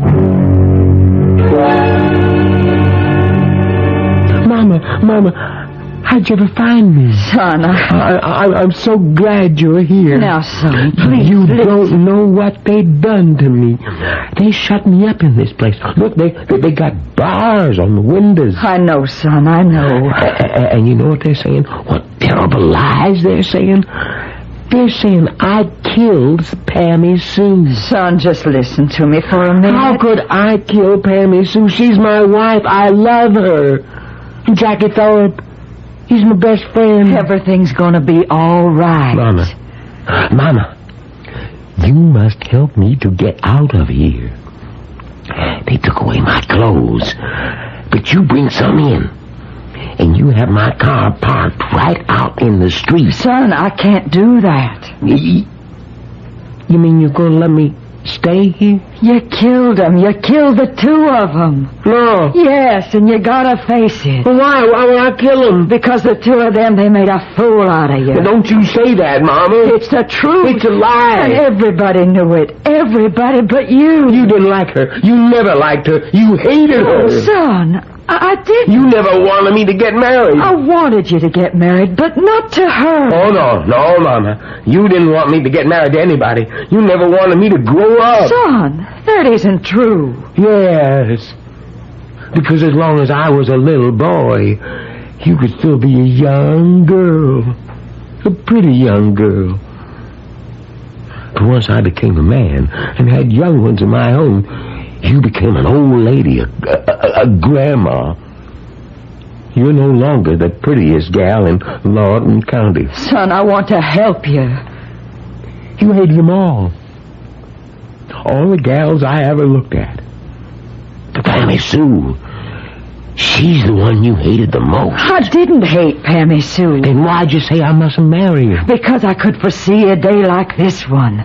Because I knew a thing like this would happen. Oh, son, you must face it. Everybody knows what they both done to you. Oh, Mama, have I lost you, too? Doesn't anybody believe I'm innocent? Please believe me. Help me. I want to help you, son. The only way I can, the right way. Let's kneel together and pray together and ask for forgiveness and mercy. My name is Elwood Quentin, but everybody calls me Curly. It's because I got no more hair on my head than a billiard ball. Ever since I can remember, I liked poetry. I mean, I love to make up poems. I see something and off I go. Bright and early every morn, the sparrow comes and steals my corn. And I stand by and let it be, for God is feeding him through me. I guess it's the poems that brought me and Pammy Sue together. One day while I was plowing the bottom acres, I saw this little old car pull off the road and onto the edge of the field. Hi. Are you Elwood Quentin? Yeah. I'm Pammy Sue Puckett. I know. Do you? Everyone knows who Pammy Sue Puckett is. Really? Who is she? The prettiest girl in town. Well, I suppose that's true. But then again, it's not much of a town. Can I do something for you? Recite some of your poetry. What do you mean? You do write poetry, don't you? Who told you? I'm the new editor of the Lawrence and Courier and Blade. I know everything. Why would you want to hear my poetry? Because I'm told it's very good. We're trying to introduce a little culture in the Courier, and we'll pay you $5 for each poem. I don't think a person should be paid anything at all for writing a poem. You don't? No. Why not? It's a gift. It surely is. A poem is a song, and the Lord puts it into your heart so that you can sing it and make everyone happy. The birds get paid to sing? No, not yet. But one day someone will come around and start to organize them. You want to put my poems in the paper? If they're as good as people tell me.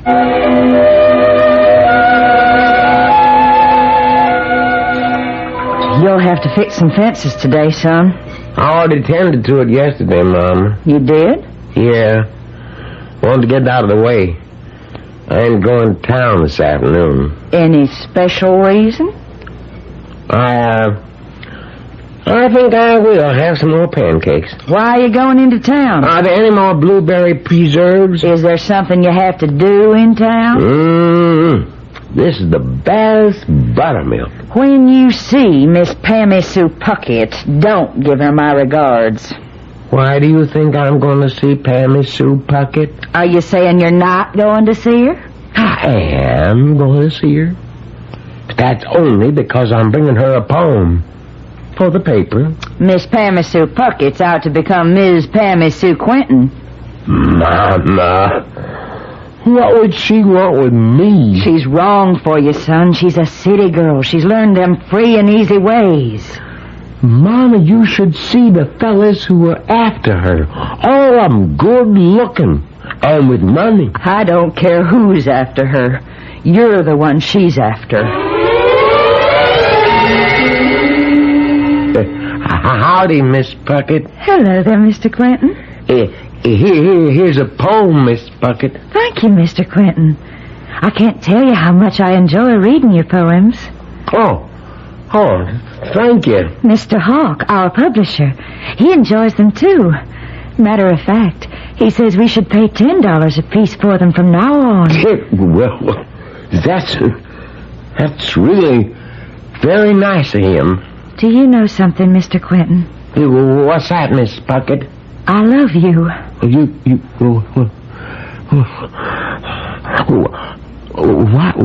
Why should you love me? Why? Look at me. I'm looking. I'm bald-headed. That's a fact. I'm a homely person. That's true. I ain't rich. I know it. Well, then, how could you be in love with me? You know something? I've been asking myself that very question. Yeah? Yes.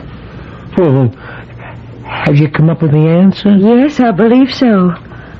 I love you, Elwood Quentin, because you have a beautiful soul. I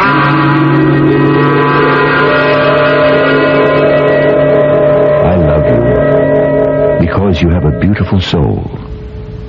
Is that bad? Is it better to love someone because he or she has a beautiful body? I know that the cynical among you will surely suspect any high-minded motives. Well, drama requires suspension of belief, for a little while anyhow. Maybe for the short space of time that must elapse between now and Act 2.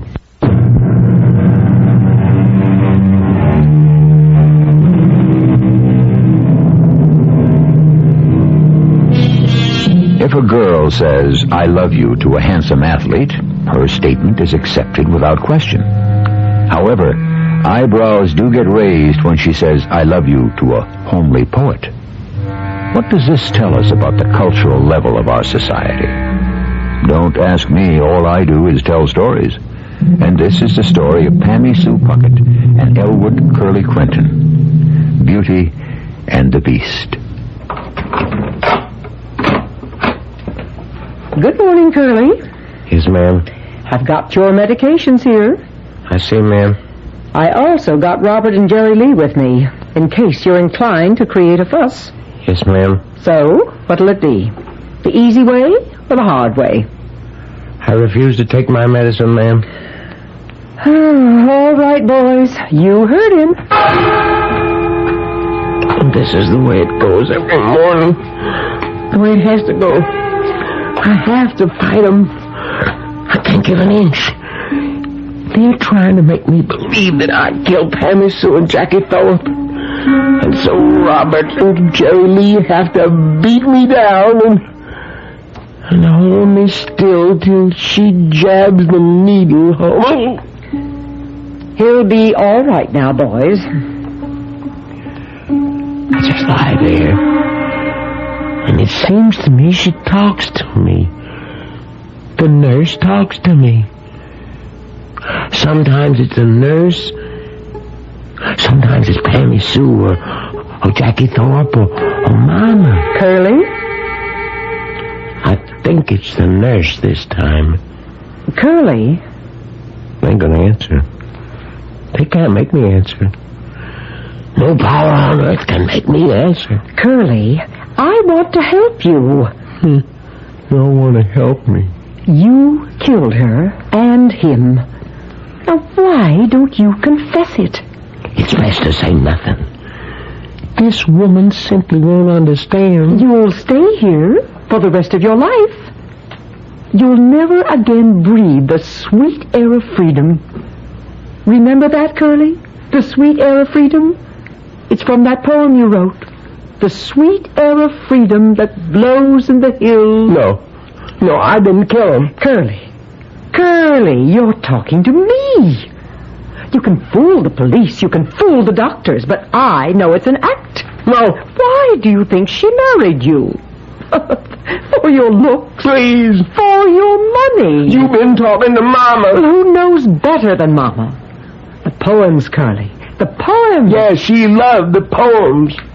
And the poems are part of me, a part of my soul. She loved the poems because she knew they would make money. Money? Oh, you're crazy. No, you're crazy. That's why you're in here. I want to help you get out. Money? I would only write one or two, never more than 3 a month. What'd I get? $10 apiece. Well, again, it wasn't more than $7.50.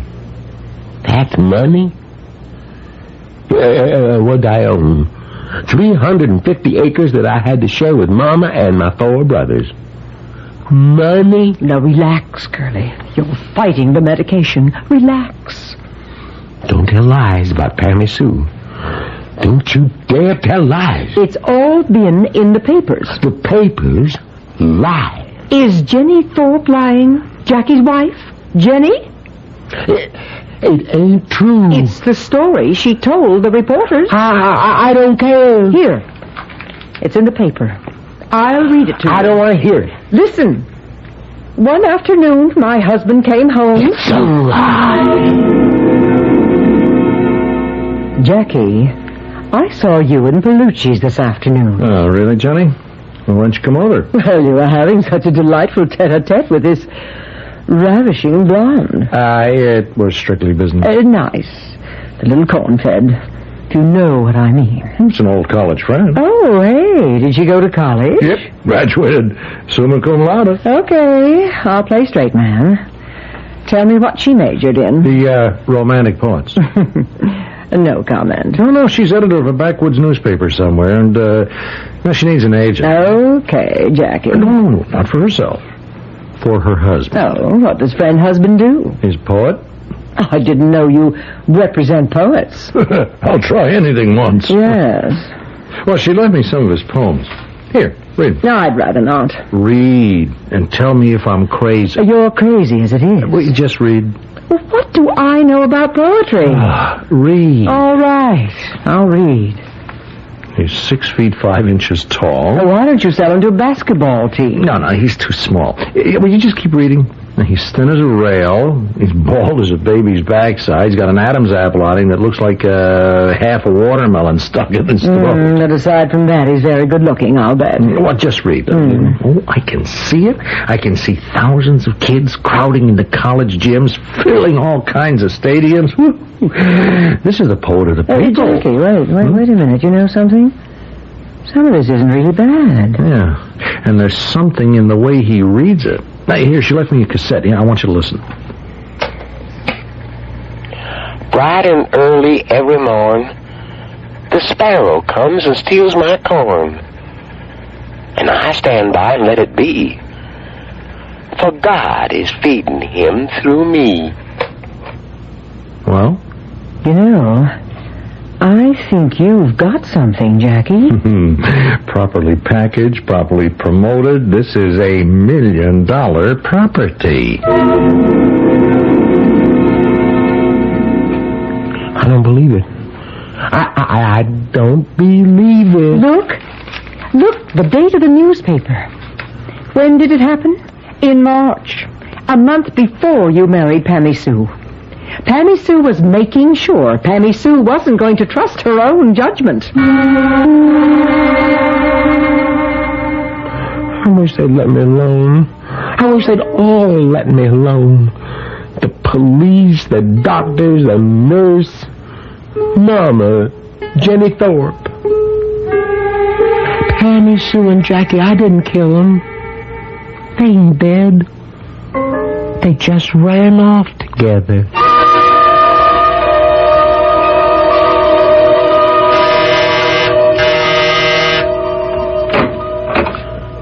Mama. Surprised to see me. Come in. You're too busy to visit your mama, so I figured I'd better come up to New York myself. Fella downstairs dressed like a general wasn't going to let me come in. He's a doorman. Where's Pammy Sue? Oh, she's on the road. Meaning what? Well, I give these readings, you know. Yeah? Well, somebody's got to go out ahead. You know, make the arrangements for the hall and the tickets and the publicity and so forth. Why ain't this Jackie Thorpe taking care of that? Oh, he needs all the help he can get. I see. So, instead of staying home and having a baby and keeping house and cooking meals for her husband like a decent, God-fearing wife, she's flitting all around the countryside with Mr. Jackie Thorpe. Mama, that's a kind of extreme attitude. It's all we got in this world, son. Good on the one extreme and evil on the other. And there really ain't nothing worth talking about in between. How does Mrs. Jackie Thorpe take to all this? Oh, she's one of them liberated women. And how do you look upon it? Pammy Sue's my wife and Jackie Thorpe's my friend. Been writing any poems lately? Lately? Well, no. Ain't you feeling good? Back home, the only time you wouldn't be writing is if you were sick. Well, Mama, Pammy Sue and Jackie, they say that the objective is to maximize the existing product. I don't know what that means, but I sure don't agree with it. Oh, excuse me, Mama. Hello? Hello, Curly. Oh, yeah. Hello, Jenny. Remember you have this date at 4. Oh, I clean forgot. Yes, I figured you would. I'll be by to pick you up.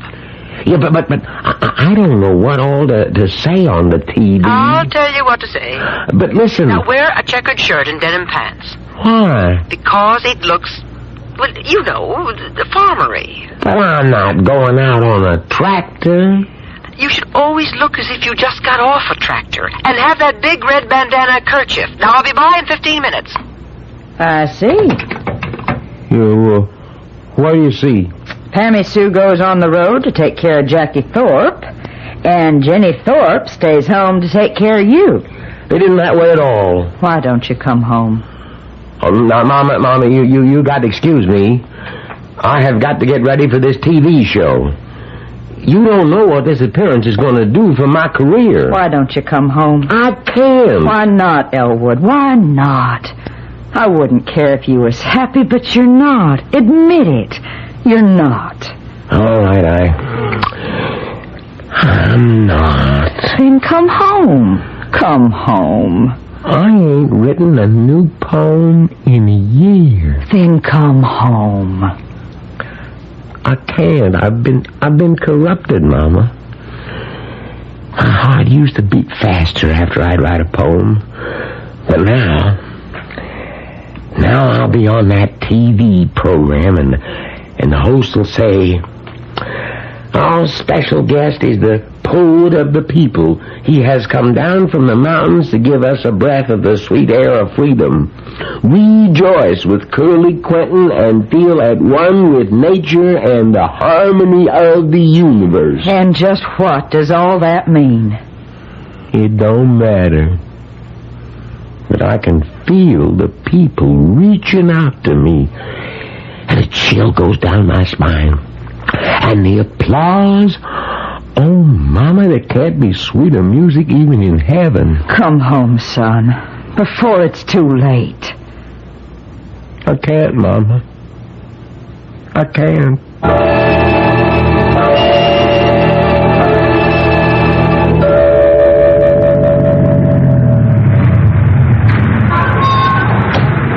The 690 East 54th Street, please, driver. And then I'll go on to You come up 72nd with Street. me. Jackie isn't home.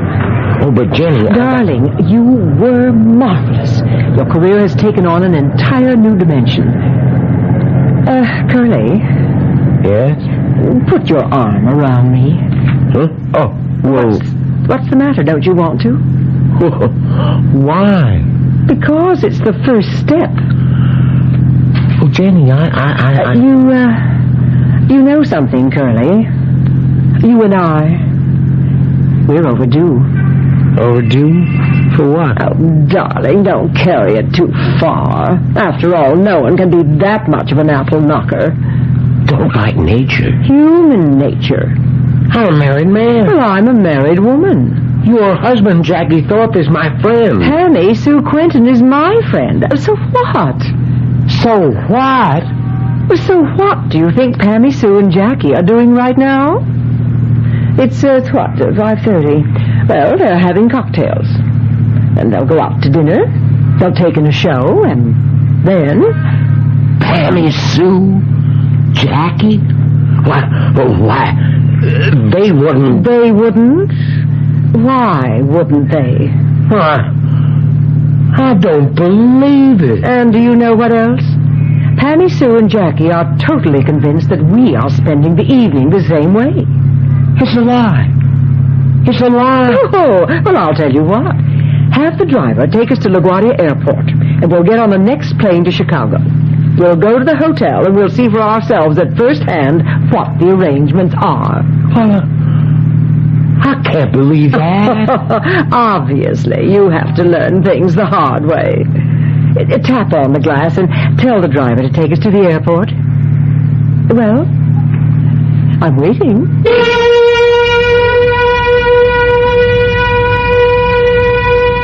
I guess we're all waiting, but we'll have to keep waiting for Act 3. Then when people talk about meaningful relationships and alternate lifestyles, some of it sounds pretty good. But the fact is that in the end, somebody has to get left. If it's all a game, folks, then everybody can't be a winner. The score will be posted when I return shortly with Act 3.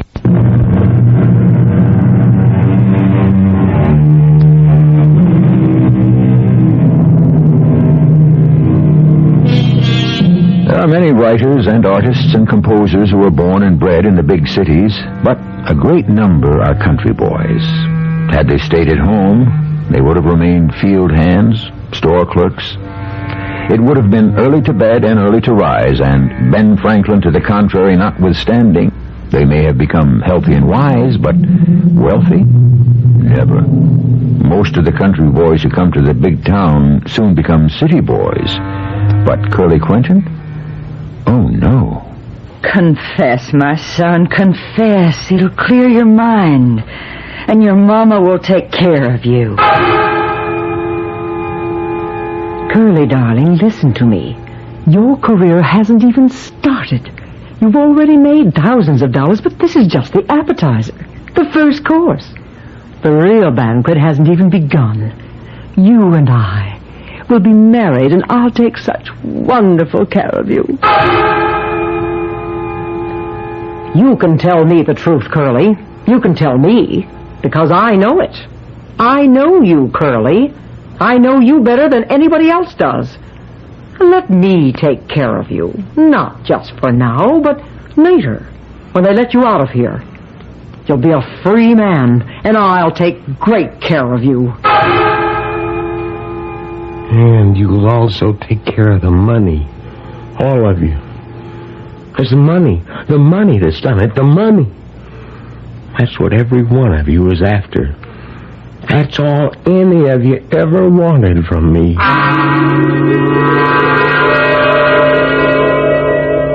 What did you do with all the money, Curly? The money? Now, Curly, the day before you did it, you went to all the banks and withdrew all the money. What did you do with it? I don't remember. Well, try to remember. I don't want to remember. I don't want to. Now, relax, Curly. You're fighting it. You're fighting the medication. Now, just breathe deeply. Relax. Now, Curly, you want to breathe the sweet air of freedom. Listen, the sweet air of freedom that blows in the hills. The sweet air of freedom. Now, confess. Say, yes, I did it. I had to do it. I'm a man of flesh and blood. She betrayed me. No. Not Pammy Sue. You don't know how much she loved me. You don't know. That girl was so filled with love. Oh, that she was. But it was love for the almighty dollar. Don't listen to Mama. That's all Mama can say. You should have listened to Mama.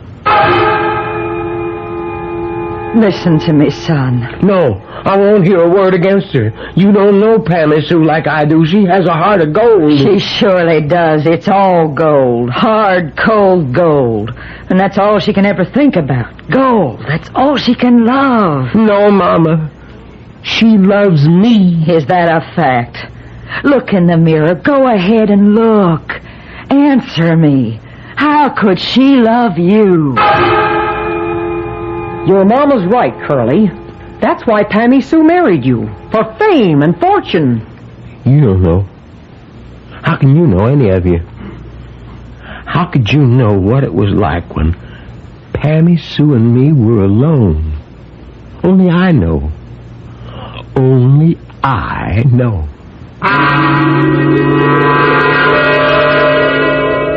I love you because you're beautiful.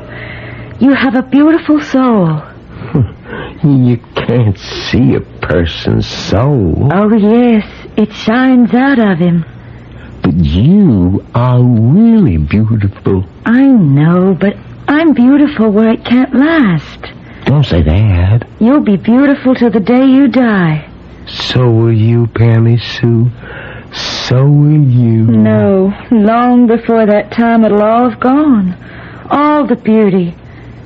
Remember what you wrote? It was the poem that upped your rate from $7.50 to $10. Mr. Hawk liked it that much.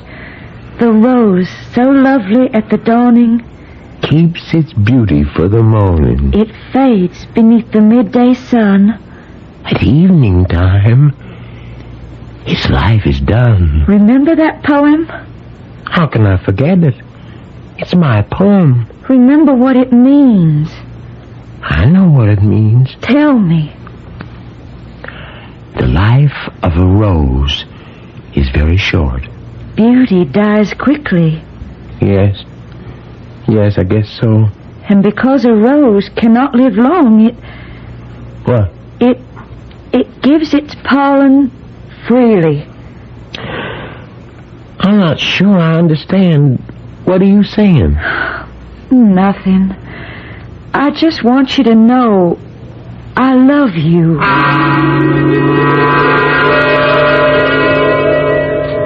Curly, accept it. You killed him. And nothing's going to happen to you, nothing. But you don't have to believe me. I brought in this TV set. There's the big meeting being held in Madison Square Garden in New York City. Now, everybody is behind you, Curly. Everybody. I'll turn it on. Now look. And listen. Okay, I know how you feel. Let's all quiet down. See? That's Barney Bonder, one of the biggest stars in TV. He's chairman of the meeting. The We're 100% Behind Curly Quinton rally. We are here to show that the world is 100% behind Curly Quinton, a man who was most shamefully betrayed by the two people he loved and trusted most, his wife and his friend. Is it any wonder his mind has broken under the terrible weight of it all? Curly, get well. The world will understand and forgive. No jury in America would ever condemn you. Oh, get well, Curly, and come back to us. You heard the man? That's what they're saying. All over the country they're saying it and writing it. Curly, come back to the world. You're not fooling me, Curly. I've been in this business too long. Now, I know you killed him. It's a lie. I didn't. They're still alive. Why do you want to pretend? Do you want to stay here for the rest of your life? Oh, come back into the real world. I'll help you. And you can tell me where the money is hidden. No.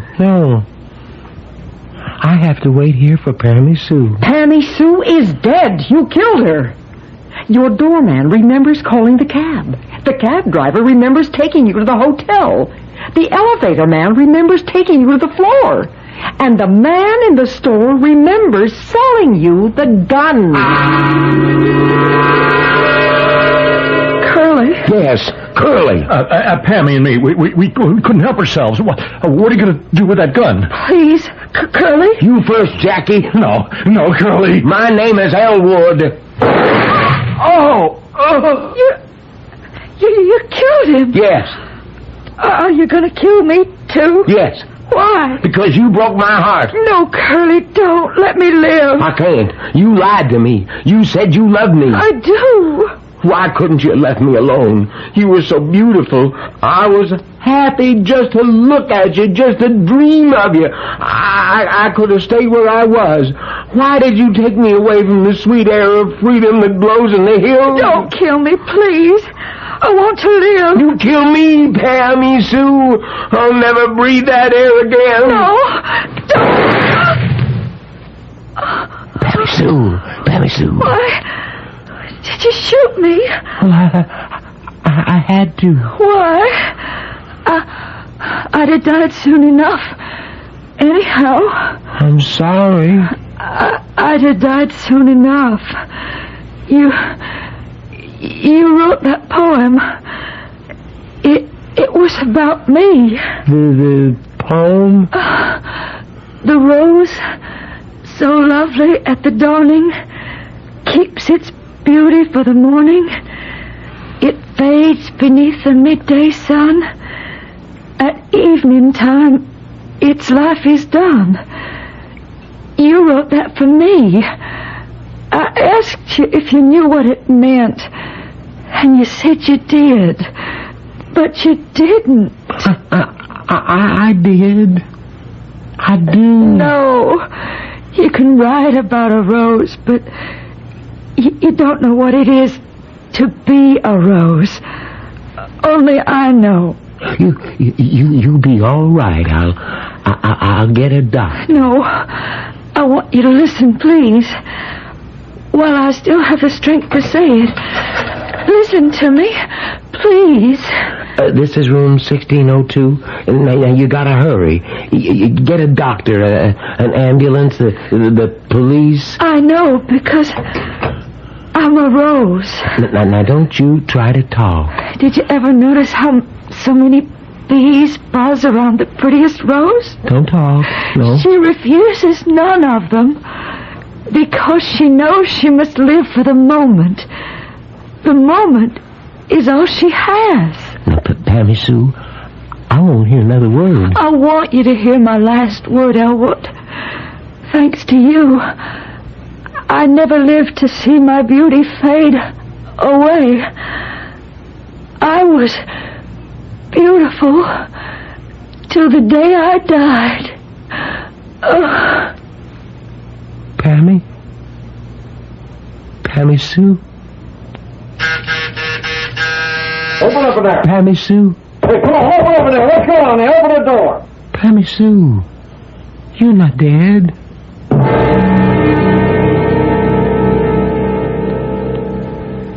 She's dead, and you have to face it. Face what? The fact.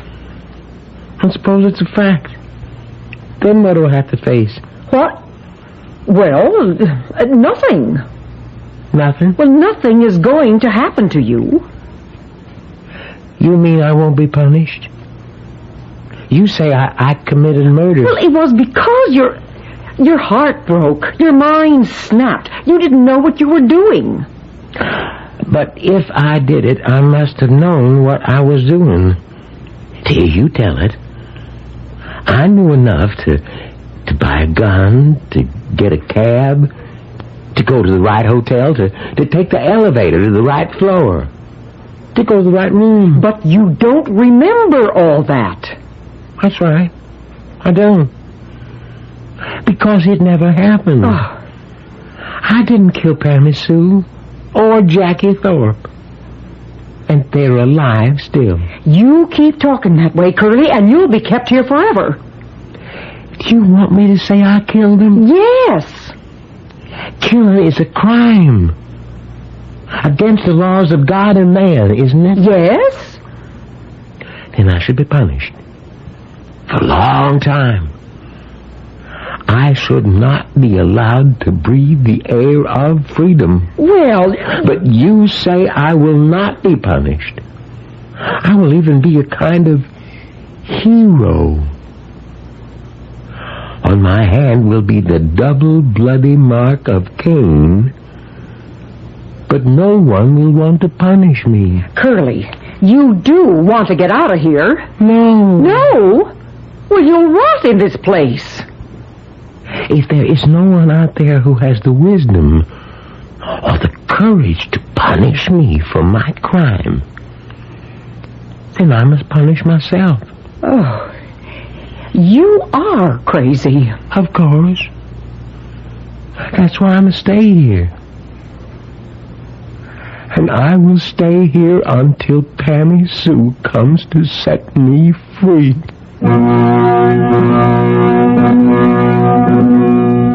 That may be a long, long time, but in the final analysis, who's crazy?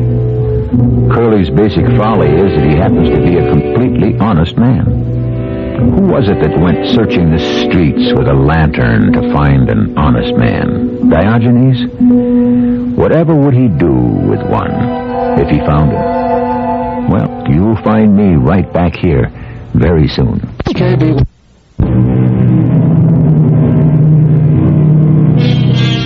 Thou shalt not kill, the commandment says, and it's clear and concise. It's absolutely to the point. Thou shalt not kill. It stands alone, unadorned. No ifs, buts, or maybes. No qualifying phrases, no escape clauses. This being so, why do so many spend so much time trying to figure ways around it? They don't exist. Our cast included Leon Janney, Catherine Byers, Joan Shea, and Earl Hammond. The entire production was under the direction of Hyman Brown. This is E.G. Marshall inviting you to return to our Mystery Theater for another adventure in the macabre. Until next time, pleasant dreams.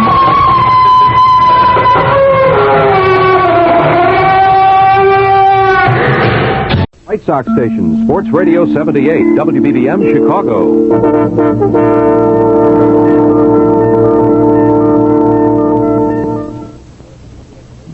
The CBS Radio Mystery Theater presents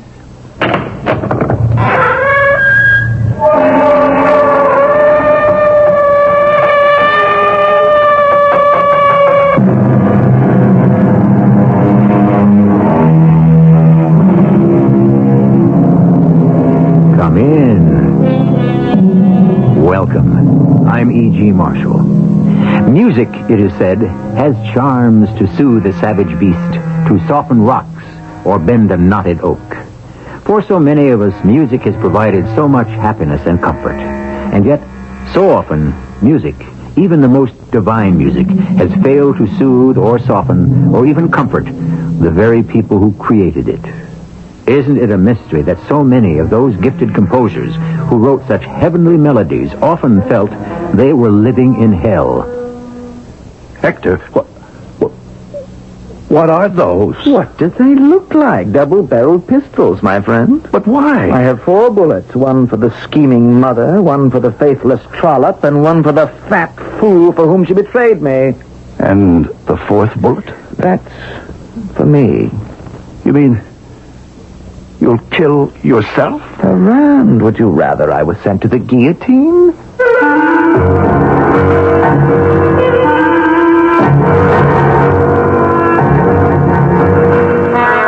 Our mystery drama, The 4th Bullet, was written especially for the Mystery Theater by Sam Dan and stars Russell Horton and Bernie Grant. I'll be back shortly with Act 1.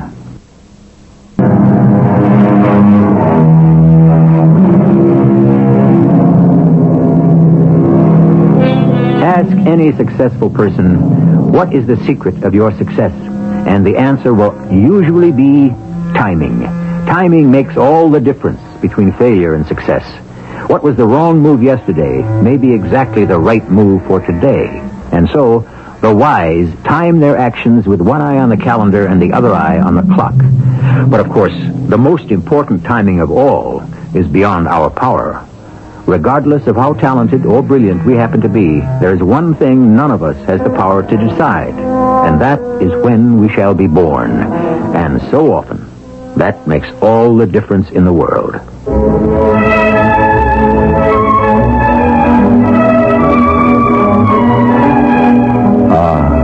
Such divine music. It will live forever, along with everything else he wrote. I'm speaking of my best friend, Hector Berlioz. This is the overture from an opera called The Secret Judges. I wrote the libretto. Hector! Hector!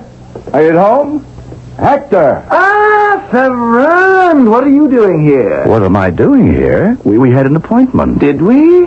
Yes. I finished the libretto. You wanted to see it. What libretto?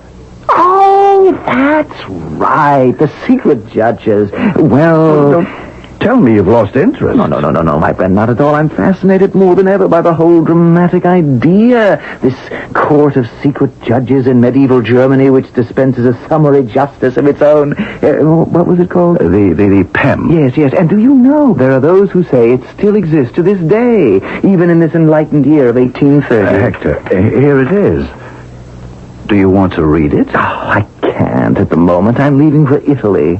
Italy? When? Tonight. The Academy has given me a scholarship to study in Rome. Oh, I didn't know. Congratulations. And the libretto's finished. Good.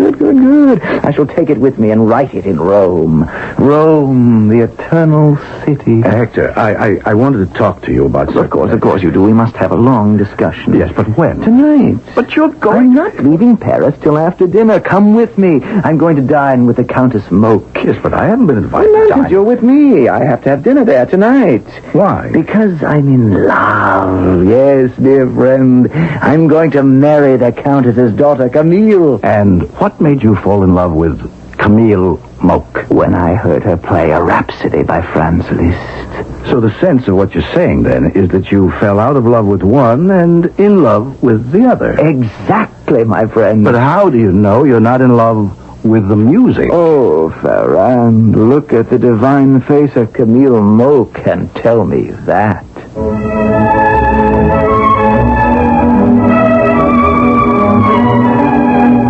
I had already looked at the divine face of Mademoiselle Camille Moke, and I found it somewhat too intense for my taste. The same could be said about her playing, even though she was the latest rage of Paris and all of her concerts were sold out. Yes, the word to describe her would be intense, also smoldering, simmering, seething. If you ask me, if these two ever were married, they would go up in flames. But nobody ever did ask me. After dinner, Camille played a little music for us.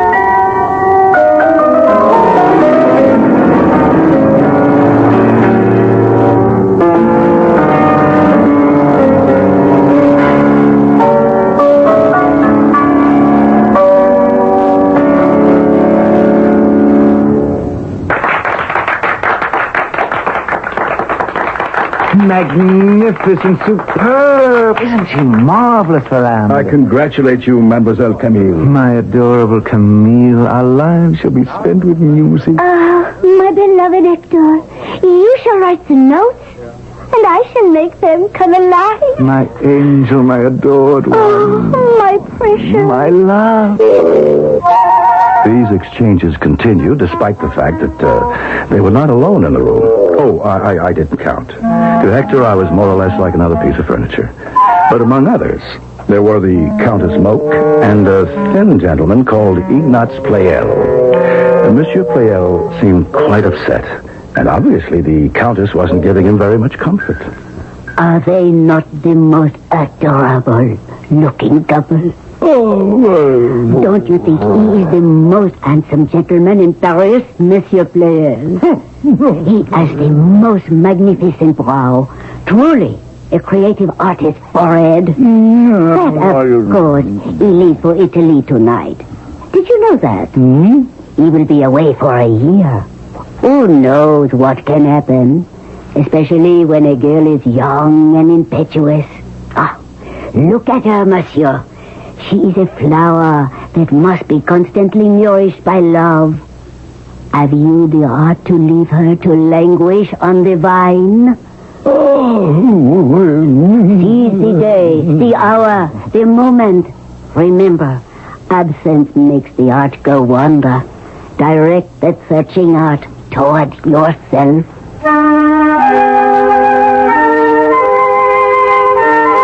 So, that's what the old witch was after.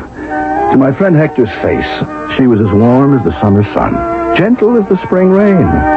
But that's how women are. And we men, are we any better?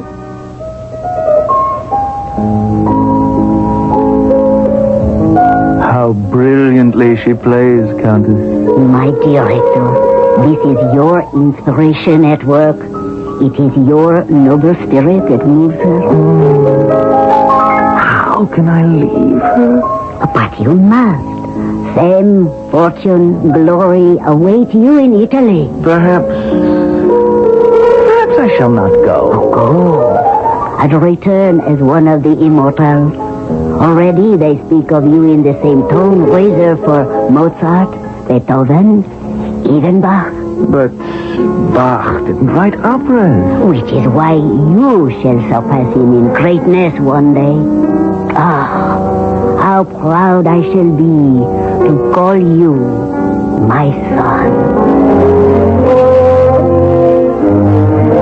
And so when the evening drew to its reluctant conclusion, there were tearful, almost heart-rending farewells. Camille swore that she would be faithful to Hector forever. And 3 weeks later, she announced her engagement to Pleyel. Somehow, I felt I'd better be there when Hector received the news. So, I decided to go to Rome immediately and tell him myself. What?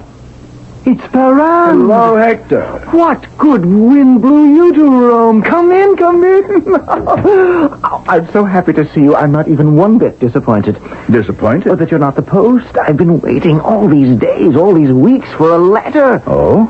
Any special letter? Special? It's the only one in the world. From my darling Camille. I see. Why is my beloved Camille so cruel to me? Why doesn't she write? Well, the fact is, perhaps it's because she no longer has anything to write about. Well, how can that be? Now that your engagement is broken... Well, even if our engagement is broken, how could that affect the plans for our... What did you say? Did you say our engagement is broken? Hector, believe me, it's for the best. She broke our engagement? Her mother wanted someone like Pleyel. Someone who was harmless and could be handled.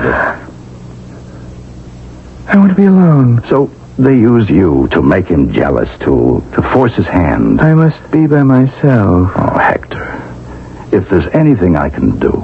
There is. Walk out that door.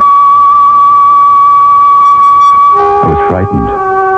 I had expected fireworks, but I wasn't prepared for a quiet, subdued Hector Berlioz. What would he do? But there was no help for it. I went outside. I remained near the house to watch, to wait. What are you doing here? Hector. You're spying on me. Oh, I'm worried. About what? About the engagement. I was afraid you might do something violent to yourself. Where are you going? I must perform a few errands. Come dine with me this evening. Oh, why don't I come with you now? It would be best if you were not involved in this particular aspect of my activity. Till dinner, then. But, if you try to follow me, I shall never speak to you again. More fruit? No, thank you. I've had enough of everything. Except an explanation.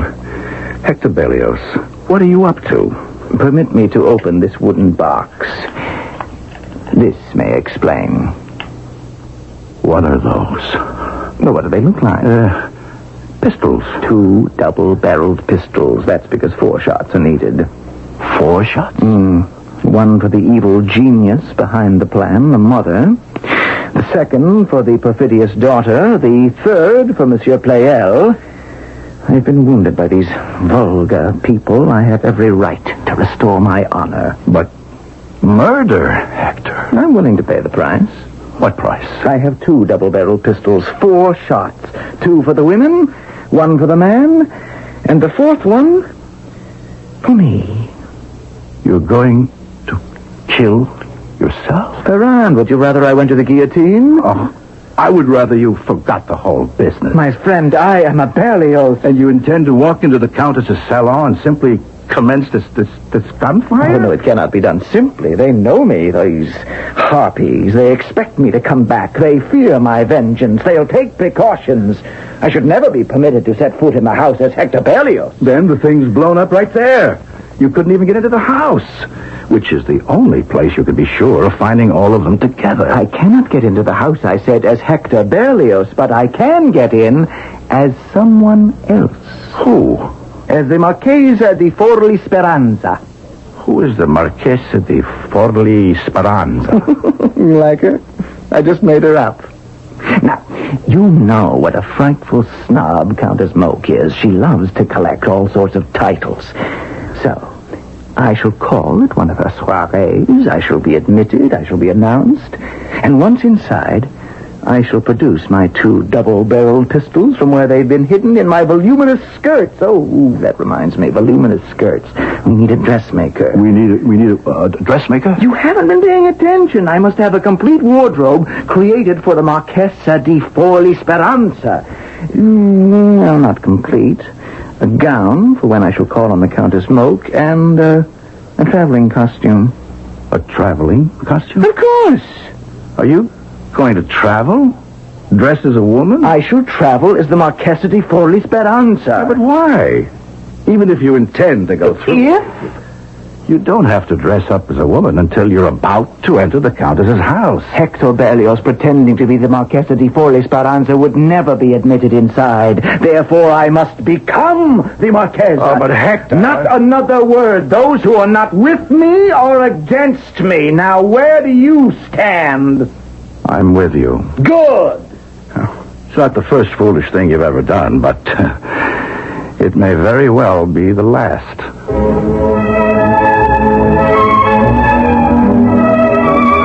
And so the plot thickens and the pace quickens. Revenge for an insult. Loaded pistols. Disguising oneself as a woman. It has all the time-honored ingredients of grand opera. And why shouldn't it? Isn't it all being conceived by one of the great operatic composers himself? We shall return with Act 2 shortly.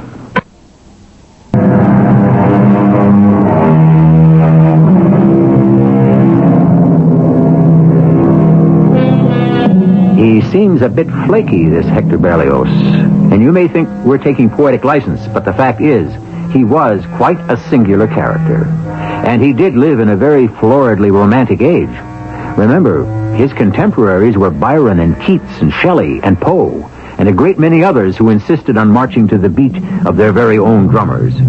Here once again is Monsieur Ferrand, Hector Berlioz's best friend, who seems to be taking this latest escapade as a matter of course.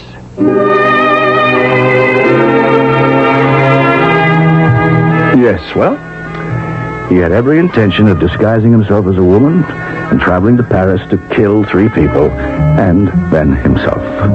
So you might ask yourself, why didn't I try to stop him?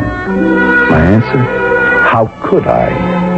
My only hope was to humor him and to pray that over the course of what would be quite a long journey, something might come along to distract him. I must become letter perfect as the Marchesa di Forli Speranza. Yes, Hector. Who is she?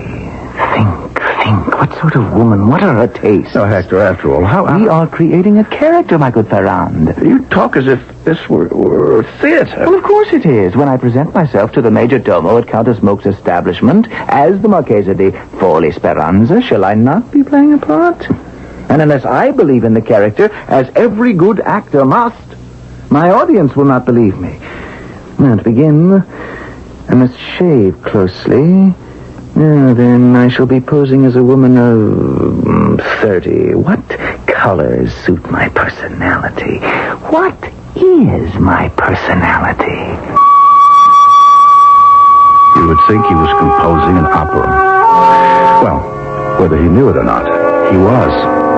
Of course, it would have an ending unlike anything in the theater. The people who would be shot in the final scene would remain dead forever. I kept hoping for something to turn up, but every day saw the plot advance further. Finally, it was time for wardrobe. We went to the finest shop in Rome, naturally. Only the best for Hector. And how may I be of help, Signor? Ah, Signora, we wish to purchase several outfits for a young lady. I shall be happy to serve you. What does the young lady need? Everything. Oh, I see. Particularly a traveling costume. Yes. Also, a formal gown and all of the required undergarments. I understand. Can it be done quickly, Senora? As quickly as you can bring the young lady in for her fittings. Oh, well, that may present us with a difficulty. It's not convenient for the young lady to come here. In that case, perhaps you could supply me with her measurements. Her measurements? Or would that also be inconvenient? No.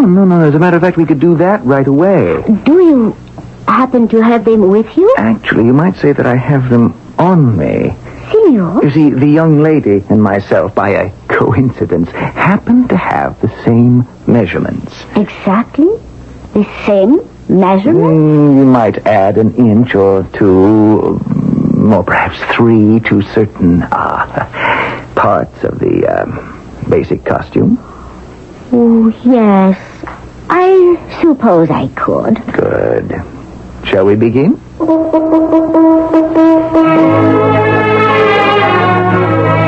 And they began. There was a burst of activity throughout the entire shop, what with stitching and cutting and sewing and embroidering and who knows what else. He'd keep going back for more measuring and consultations about colors and, well, I lost track of it all. But finally, it came to an end. Everything fit perfectly. Signora Rosetta, you have done a most spectacular job. You're a sublime artiste. Oh, grazie, signor. There's your money. Oh, thank you again, signor. May I say that you, the young lady will be quite charming. I shall be forever in your debt. Come, Ferrand, my good friend. Let us be off. Maria, come here, child. Those 2 French gentlemen who just left this shop. Follow them. See where they go. And now what, my friend? Now we go home to France. There's a brig that sails from Ostia to Marseille. No. We shall return overland. By land? Do you realize we'd have to ride through more than half of Italy and all of southern France? The trip from Marseille to Paris is bad enough, but that would... We need the time, Ferran. For what? For rehearsal. Very well, my friend. If you insist, we'll get seats on an overland stage. No, we'll hire a trap. A trap? And a driver? What, with changes of horses? Do you realize the expense? It won't be too bad if we drive it ourselves.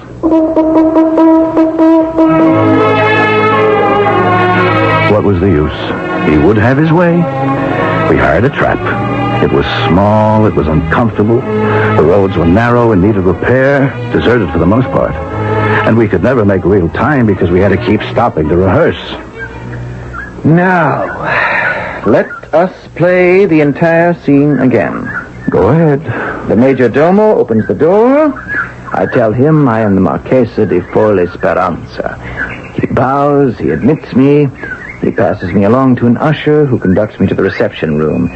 He raps on the floor with his staff and announces my name. Wait. The flaw. What flaw? The fatal flaw in the plan. Now, you can dress like the Marchesa, you can wear your hair like a Marchesa, you can walk like her, smile like her, but once you open your mouth, you, my friend, are undone. Your voice is the voice of Hector Berlioz. Oh, I can disguise my voice. Can you? Can you sound like a woman? Pretend I'm the major domo. Tell me who you are. Very well. I am the Marchesa di Forlì Speranza. Didn't sound too good, did it? No. Was it forced? Yes. Artificial? I'm afraid so. I have to work on it. There's just no way I can do it, is there? No way at all. What am I going to do now? Go back to Rome. Study. Create. But my revenge. Oh, revenge yourself by becoming successful. Show her what she lost when she cast you aside. No one cast Hector Berlioz aside. She made me the laughingstock of Paris. They all did, all three of them. They are going to pay for it with their lives. Yes, but this present plan of yours is obviously unworkable. Wait. Why do you say that? Aside from the voice, it's all perfection, isn't it? Yes, but the voice destroys the illusion. Then there shall be no voice. The Marchesa is unable to speak. The Marchesa is dumb? The Marchesa is mute. But how can you introduce yourself if you're unable to speak? Oh, you shall do it for me. You'll be my escort. Come, we must rehearse. We're arm in arm at the door of the Countess's house. Here is the butler. Well, what do you say? Monsieur Ferrand and the Marchesa di Forlì Speranza. You need more confidence, more authority. Well, I'm sorry. I've never been a person of very much confidence or authority. You'll get it in rehearsal, my friend. Never fear. Now, come along. We're ushered into the salon. There they are, this despicable trio, the Countess, Camille, and Monsieur Pleyel. Now, don't stand there. Introduce me. May I present the Marchesa di Forlì Speranza? We can smooth all that out. Now, everyone smiles, and I produce the pistols. Everyone is shocked. No one can move. I fire the first barrel. The Countess falls, a ball through her scheming head. I fire the second barrel. Camille falls with a bullet through her perfidious heart.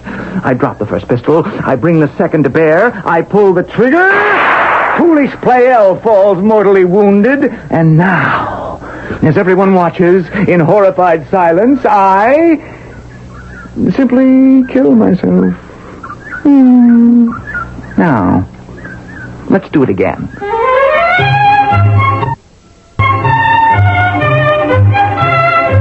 Why did I take all this from Hector Berlioz? He was a genius. And he had a hard life. He was born at the wrong time. He was too classical for the romantics and too romantic for the classicists. In addition, he had a new way of perceiving music. Innovators in art always have a difficult time of it. Of course, I was having a difficult trip. My back was killing me. Wake up, Ferrand. Wake up! Oh, no. Oh, Hector, why did you do that? I was lucky enough to doze off. Why couldn't you just let me sleep? Time to rehearse. Oh, no, not again. We'll stop here. Whoa. Whoa, I said. Oh, these nags are as hard to conduct as the musicians at the Paris Opera. Now then, Ferrand, let us begin. Hector, look back there. What is it? All I can see is a cloud of dust, but it seems to be coming this way very quickly. Well, obviously, people are coming, but that's no affair of ours. I just hope that we're no affair of theirs. Hector, look, they have guns. Perhaps they're soldiers. But they're not wearing uniforms. What do you suppose that means? If they're not in the military, and they're armed, and they're riding so fast, it means only one thing. They must be bandits. Let me take those reins. Get up! Hand me the whip, Hector. Yes. Why must we run? I have my 2 double-barreled pistols. Are you mad? Uncap those weapons. And hide them under the seat. Quickly. I am a Berlioz. I shall never refuse a fight. Hector, listen to me. I learned all about bandits in Sardinia. If you look as if you mean to defend yourself, you'll be shot down at once. Well, then why are we running from them? They're gaining on us. Why not get it over with? They like the excitement of a good chase. Ferrand, are you sure they won't shoot us anyhow? Hector, in this world, how can one be sure of anything? You can be sure, at least, of this. There's going to be a third act to our story. Hector Berlioz is headed for Paris, where he intends to take drastic and fatal revenge on 3 people who have made him appear ridiculous. That is, he will if he can ever get there. Act 3 will be upon us shortly.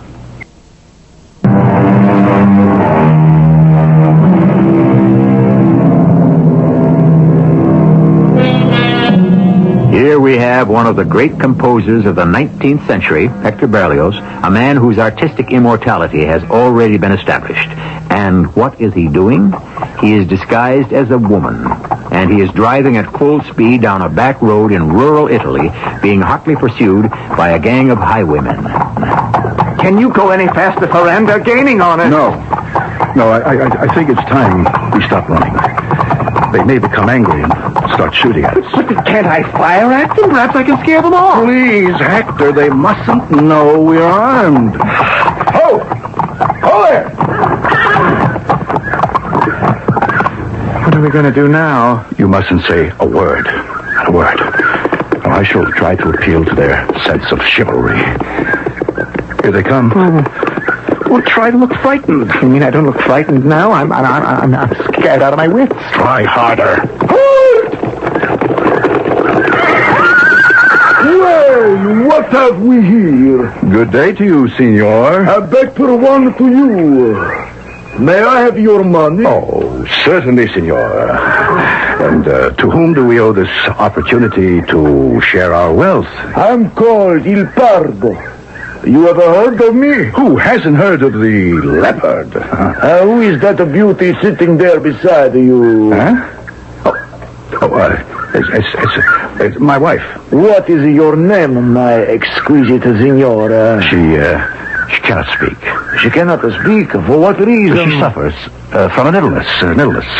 That's why we're on the road. We are hurrying toward Florence. Yes, I see how pale she is. Yes, there's a famous doctor there. Perhaps he will cure her. And perhaps he will kill her with his infamous pills and potions. My friend, there is no need to travel all the way to Florence to see this quack. Oh, but we do I myself can cure her. Oh, how pale she is. Yes, she suffers. She suffers from living in the dirty, dusty, crowded city.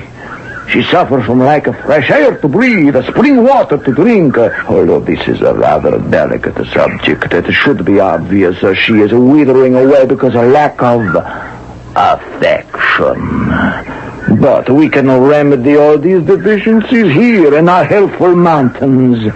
What does that mean? It means that the woman pleases me, and I intend to have her. But she's my wife. True. So you have 2 choices.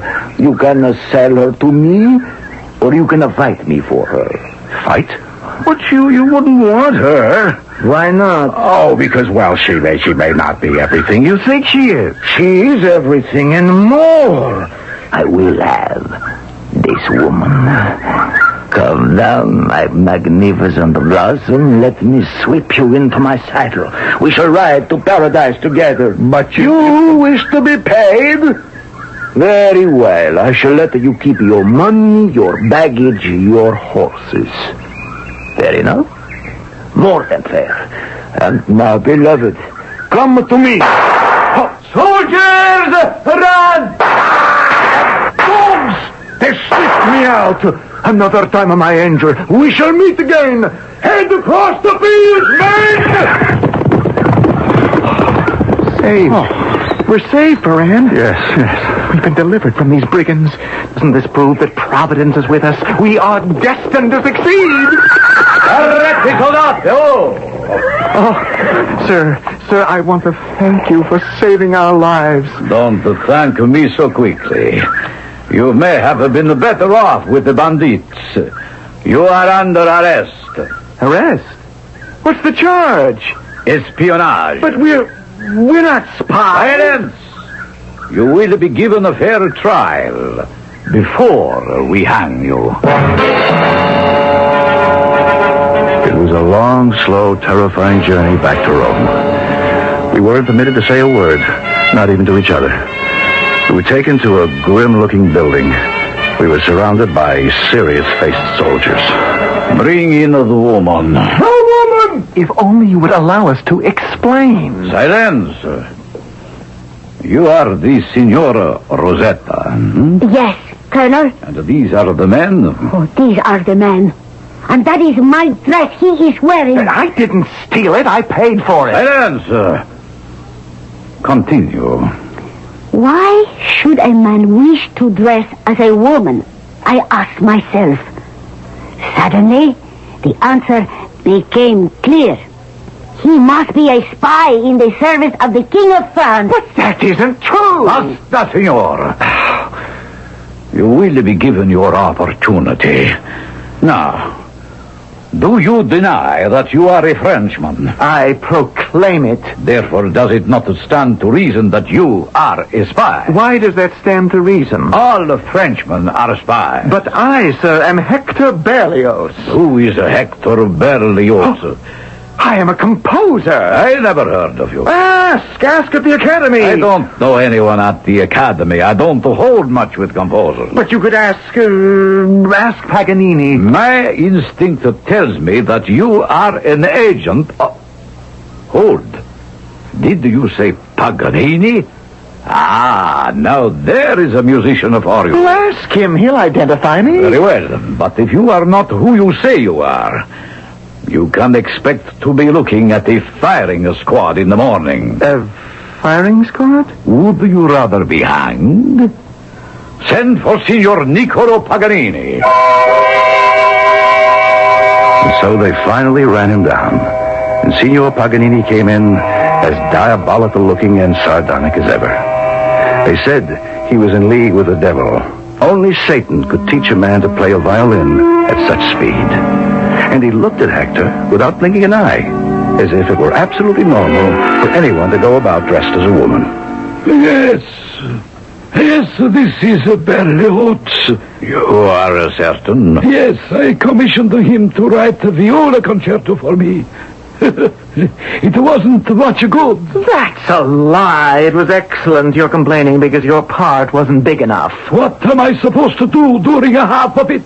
Fall asleep? Colonel, it's called Herald in Italy. It's magnificent. It is a trap. It's ahead of its time. Charlatan. Gypsy fiddler. Get out of here, the bug of you. Madmen. Lunatics.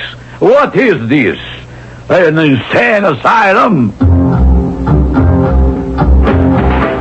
So the days went by. We crossed the border into France. We drew closer and closer to Paris. Nothing occurred to me. The colonel was right. Berlioz was a madman. He would go through with this. And how could I stop him? And we would pause in some deserted field and rehearse constantly. And now I produce my pair of pistols. The first bullet for the Countess.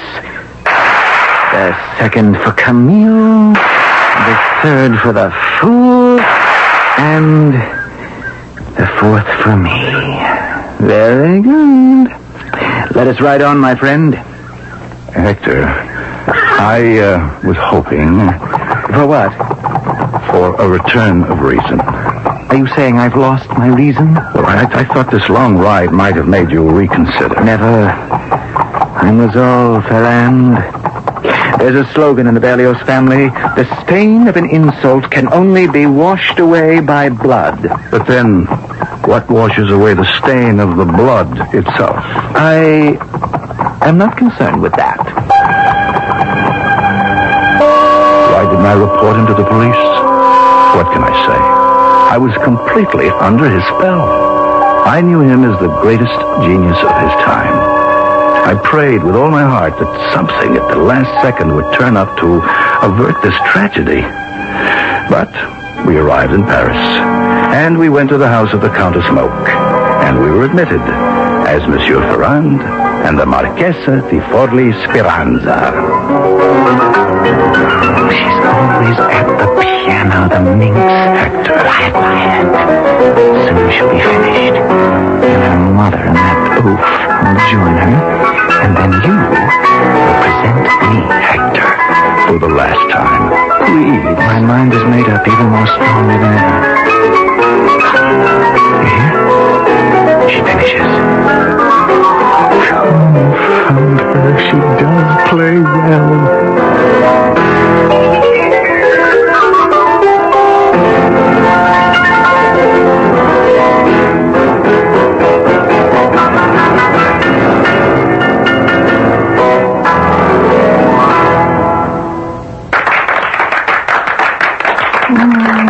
How prettily she blushes. How modestly she bows. What falsehood! What artifice! Does anyone wish to know who this woman really is? Ask me. Now they come toward her. In just a moment, you shall present me. Hector, suppose what? Something goes wrong. Oh, what can go wrong? A pistol can always misfire. No, not these. I've carefully measured out the charges to the final grains of powder. I have the finest, the most expensive percussion caps. Yes, but still... Even more important, I am perfectly rehearsed. I raise the first pistol, 2 shots the women. I raise the second, 1 shot the man. The 4th shot for me. I've done it over and over 100 times. No, you haven't. You haven't even done it once. Are you mad? How many times have I fired? You've only fired 3 shots. Never, not even once, have you fired the 4th. Oh. Well, that's because... Yes? Because? Oh, hang it all. I can only kill myself once. How do you know you can even kill yourself at all? Well, because to kill the 3 would be a source of immense gratification. True? Oh, how true. But to kill yourself afterward, you don't know yet if you can really hold the muzzle of that pistol to your temple. You don't know if you can pull the trigger and allow the trigger to blow your brains out. Please, Ferrand, you needn't be so indelicate. Shall you be able to say farewell to life, to art? Shall you murder not only the 4 of you, but also the great works that are still in your head, waiting to be released? The operas, the symphonies, the fantasies, all the brilliant music of Berlioz. Shall most of it die unborn? Now, Ferrand, you must not try to weaken my resolve. But how strong is it? Can you turn that pistol on yourself? Have you ever rehearsed? Do not try to swerve me from my purpose. Die or don't die. Hector, I wash my hands of it. I am leaving. Farewell, Hector.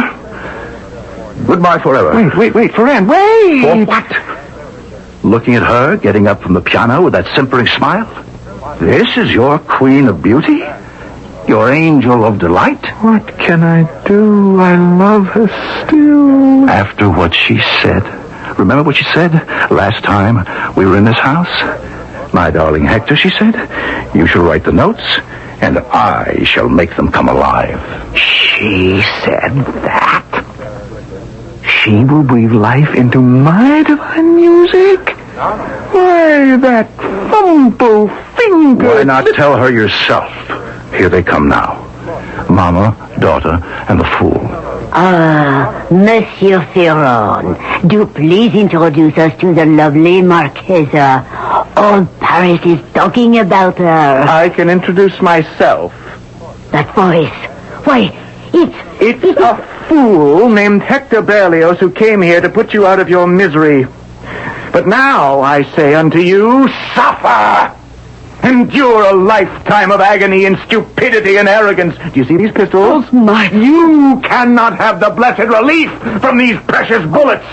I give them to your ceiling, your mirrors, your windows. You are a madman. No, madame, I was a madman, but now my sanity is completely restored.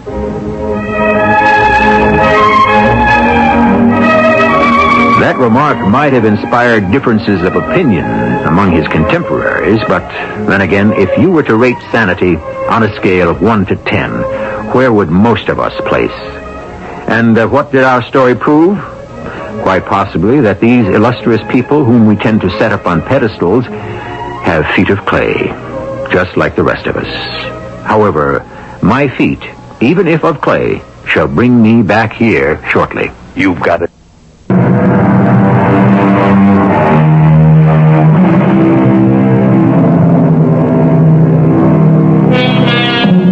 And so you may ask yourself, was this a true story? Of course. The incidents are selected from the memoirs of Hector Berlioz himself. So if it's fiction, it's his fiction, not ours. Of course, we have juggled a scene here and there, adjusted the timing a bit. But when dealing with composers and poets, one is always entitled to take a bit of poetic license, no? Our cast included Russell Horton, Bernie Grant, Evie Juster, and Ian Martin. The entire production was under the direction of Hyman Brown. This is E.G. Marshall, inviting you to return to our Mystery Theater for another adventure in the macabre. Until next time, pleasant dreams.